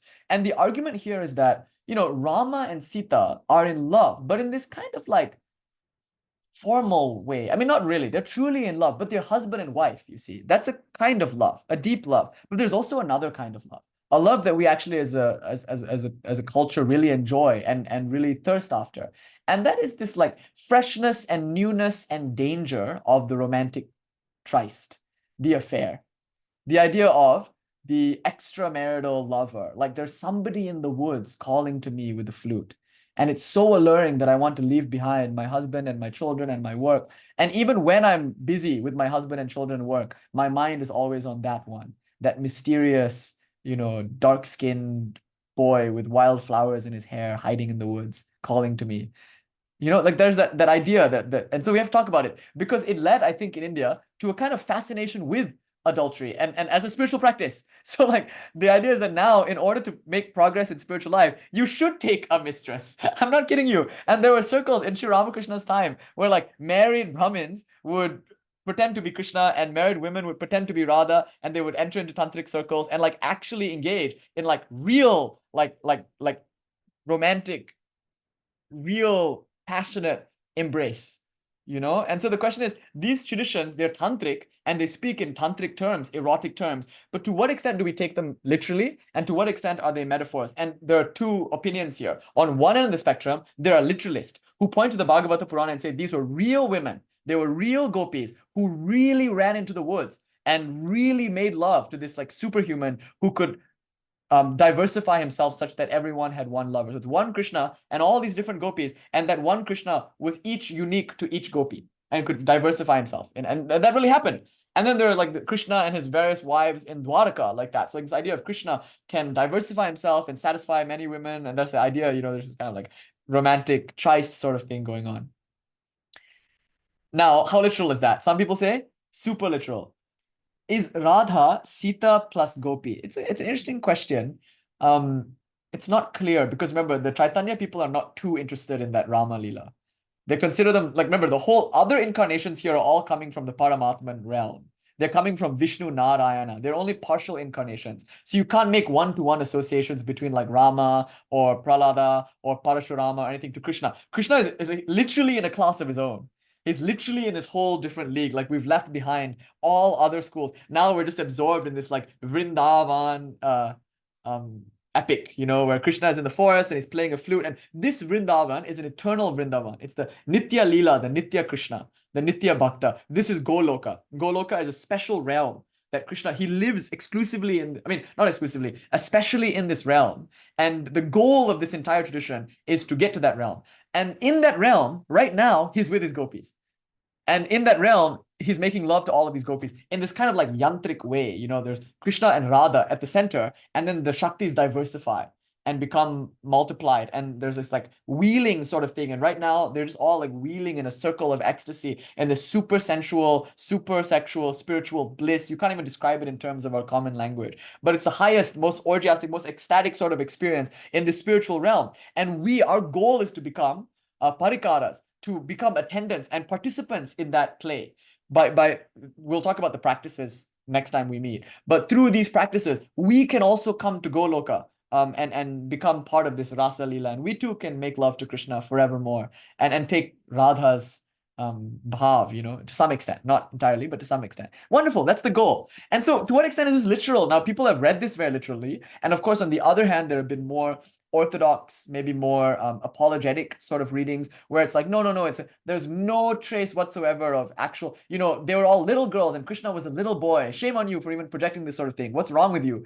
They're just playing like children play, and I think there's a lot of truth to that claim too. It's like, what? How do you? There are scholars of the Bhagavata who say Krishna must have been a very young boy at this time, and that the gopis must have been very young girls at this time. But then also they were married. And then you say, oh well, maybe young girls at the time were already in arranged marriages. They weren't sexually active though until they were of age. Like it's like you can get into weird cultural arguments about whether or not this was romantic or if it was just like childlike. But there's something erotic and romantic and intense and fervent about this. So much so that the central mode, among many others, is this Mathurya Bhava. It's the mode of sweetness, Madhurya, the act of seeing God as your very own, sweetly relating to God. And that sweetness has a romantic connotation. So how do we understand this? How do we understand Krishna and Radha? What was that relationship? Maybe I should leave you on a cliffhanger. Just like looking at time, I'm like, whoa, what a deep topic. This will take a while. But very simply, I'll just say this before we open for some Q&A. I really, I thought I'd be done in an hour, but I should have known better. I hope you enjoyed this. And it's one of three, and we'll talk more on Monday. We'll review a little bit of the philosophical tenets, and we'll start with this Goloka stuff. So beautiful. So Krishna and Radha, there they are, and all the gopis, like nadis maybe, all participating in the bliss, the love sport with Sri Krishna. But what is that? What exactly? So you know what the argument is here? It's probably not like as physical or as material as you think it is for two reasons. And this is not an argument from a conservative apologetic point of view. I'm trying to articulate now a somewhat, I hope, like honest rendering of what this relationship looked like based on what I hope will sound like two very reasonable tenets and not at all apologetics. The first is that you have to remember that materiality and gender, so it's another thing, like gender and materiality really only actually exist or are only really actually experienced in the Bahiranga Shakti. It's only in Prakriti where there is Sattva Guna, Raja Guna, and Tamo Guna, where a person feels embodied in this particular body and therefore enjoys embodied sex. So two people combine physically and enjoy a wonderful, rapturous experience. And that's wonderful. And you know why it's wonderful? Because it's divine. Because it's in Bahiranga Shakti, a glimpse of what's going on at the heart of reality. Krishna and Radha are making love at the heart of reality. But in the most peripheral and external expression of that love is physical sex. Remember, it's physical sex because it's only in Bahiranga that you are identified with a physical body. And it's only there that you interact with others as physical bodies. So if I think I'm a physical body, right, I will see you as one. The more I think I'm a body, the more I will think you are a body, and the more I will have to relate to you as a body. In other words, our love should be embodied. In other words, our love should have to do with our bodies. You see, because I'm a body, you're a body, and I love you. So now what to do? Bring the bodies together. What else? I want to melt in you. You want to melt in me. We want to be one, and yet we want to taste the joy of separation. So the beauty of like actual sex, like actual intercourse, is very much like what's happening on the level of Krishna and Radha in principle, but very different in degree. Because notice, there's only so much joy you can get from sex, but there is something that you glimpse. There's something there. You cannot deny that in the most carnal, physical relationship, there is God. You cannot deny it. The orgasm, in fact, is called le petit mot. Why do people shout, oh God, right? Like when they arrive. Like there's something about an orgasm. There's something about being one with someone and yet enjoying difference with someone that has an element of the divine in it. Okay, now here's what we're going to claim. Remember what you are. You are a Jiva Shakti manifestation. You are a Jiva, meaning you're in this tatastha. Whenever you experience any romance at all, it's going to have these two elements. Right? It's undeniable. There's going to be a Bahiranga Shakti element, and there's also going to be a Swarupa Shakti environment, because you are the meeting point of these two things. Pure non-dual consciousness, maybe I can say that because it is a non-dual school, and also materiality. These two things are kind of pitted against each other, but they're meeting in you. So here's what it feels like. Have you ever had a crush when you were like 9 years old? Now, or maybe even younger, like 6 or 5 or something. You remember that crush that you had like when you were in school? Wasn't there like a thrill and excitement to it? Like sitting next to your crush when you were in kindergarten or something like that? And my wife works in a middle school, and she often sends me pictures of like scenes from her school of the like, like all funny, cute things. Her employer is fine with it. She actually likes pictures so that she can send out her newsletter and stuff. It's not as weird. Usually, like you'll never get a picture from me from my work, because in my work you cannot you cannot take pictures of any kid. You shouldn't. But in her work, no, it's fine. Like the employer doesn't really mind. It's kind of cute. So she'll sometimes send me these photos of like the kids, and they're so cute. They like sit together, and you can tell there's like a little, crush sort of situation between this girl and that girl, or between this boy and that girl, like this person and that person, and it's kind of cute and it's sweet. And notice the kids are kind of disembodied. Not disembodied, but they're experiencing their embodiment in a different way than we do. They're experiencing a slightly more refined embodiment, I would argue. And so their relationships don't necessarily need to be physical. They sometimes there'll be like hand holding or like a kiss on the cheek or something like that. But that's not at all a prerequisite for the intensity of their love for one another. I always feel upset when adults talk down to puppy love. I'm sorry, but that puppy love might be way more intense than anything you've ever experienced. Puppy love might be closer to real love than anything else. Because what we call love is really all mostly limited. But the children, their love, they feel for one another sometimes. It can be romantic, no doubt, but it's a different kind of romance. It's like something, there's an innocent sweetness to that romance. You can't even put your finger on it. That's not quite it, but it's closer to it. Now imagine what it would be like to be wholly romantically devoted to God, who is the source of all and is pure spirit as pure spirit. Like, what would a kind of non-material love look like? I think it would arguably be the best of everything you have ever experienced in romance without all the other stuff. You know what I mean? Like, does that make sense? Like everything you have glimpsed in material romance, imagine that times a billion. Because it's that which you actually crave, not any physical external expression of love. So with Krishna and Radha, remember, this is not happening on the Bahiranga level. It's happening even beyond Swarupa Shakti. It's happening in this Goloka level. So that Swarupa Shakti is pure Shuddha Sattva. So there's no embodiment there, and there's no real gender either. That's why male-bodied devotees of Krishna should see themselves as gopis. Because when we talk about gender, usually we understand it only in physical kind of gender studies ways, right? Like there's a female embodied person. Do they identify with being a woman? If they do, then she is a woman. Okay, here is a male embodied person. My pronouns are he, him, his. So now you would say I am a boy, and I'm a male. My body is male, and my sex is male, and my gender is male because I use he, him, his pronouns. Even so, I can't tell you how many times people have walked into the bathroom and freaked out because I wear these like jippas and stuff. They're long and flowy, and I have very beautiful girl hair.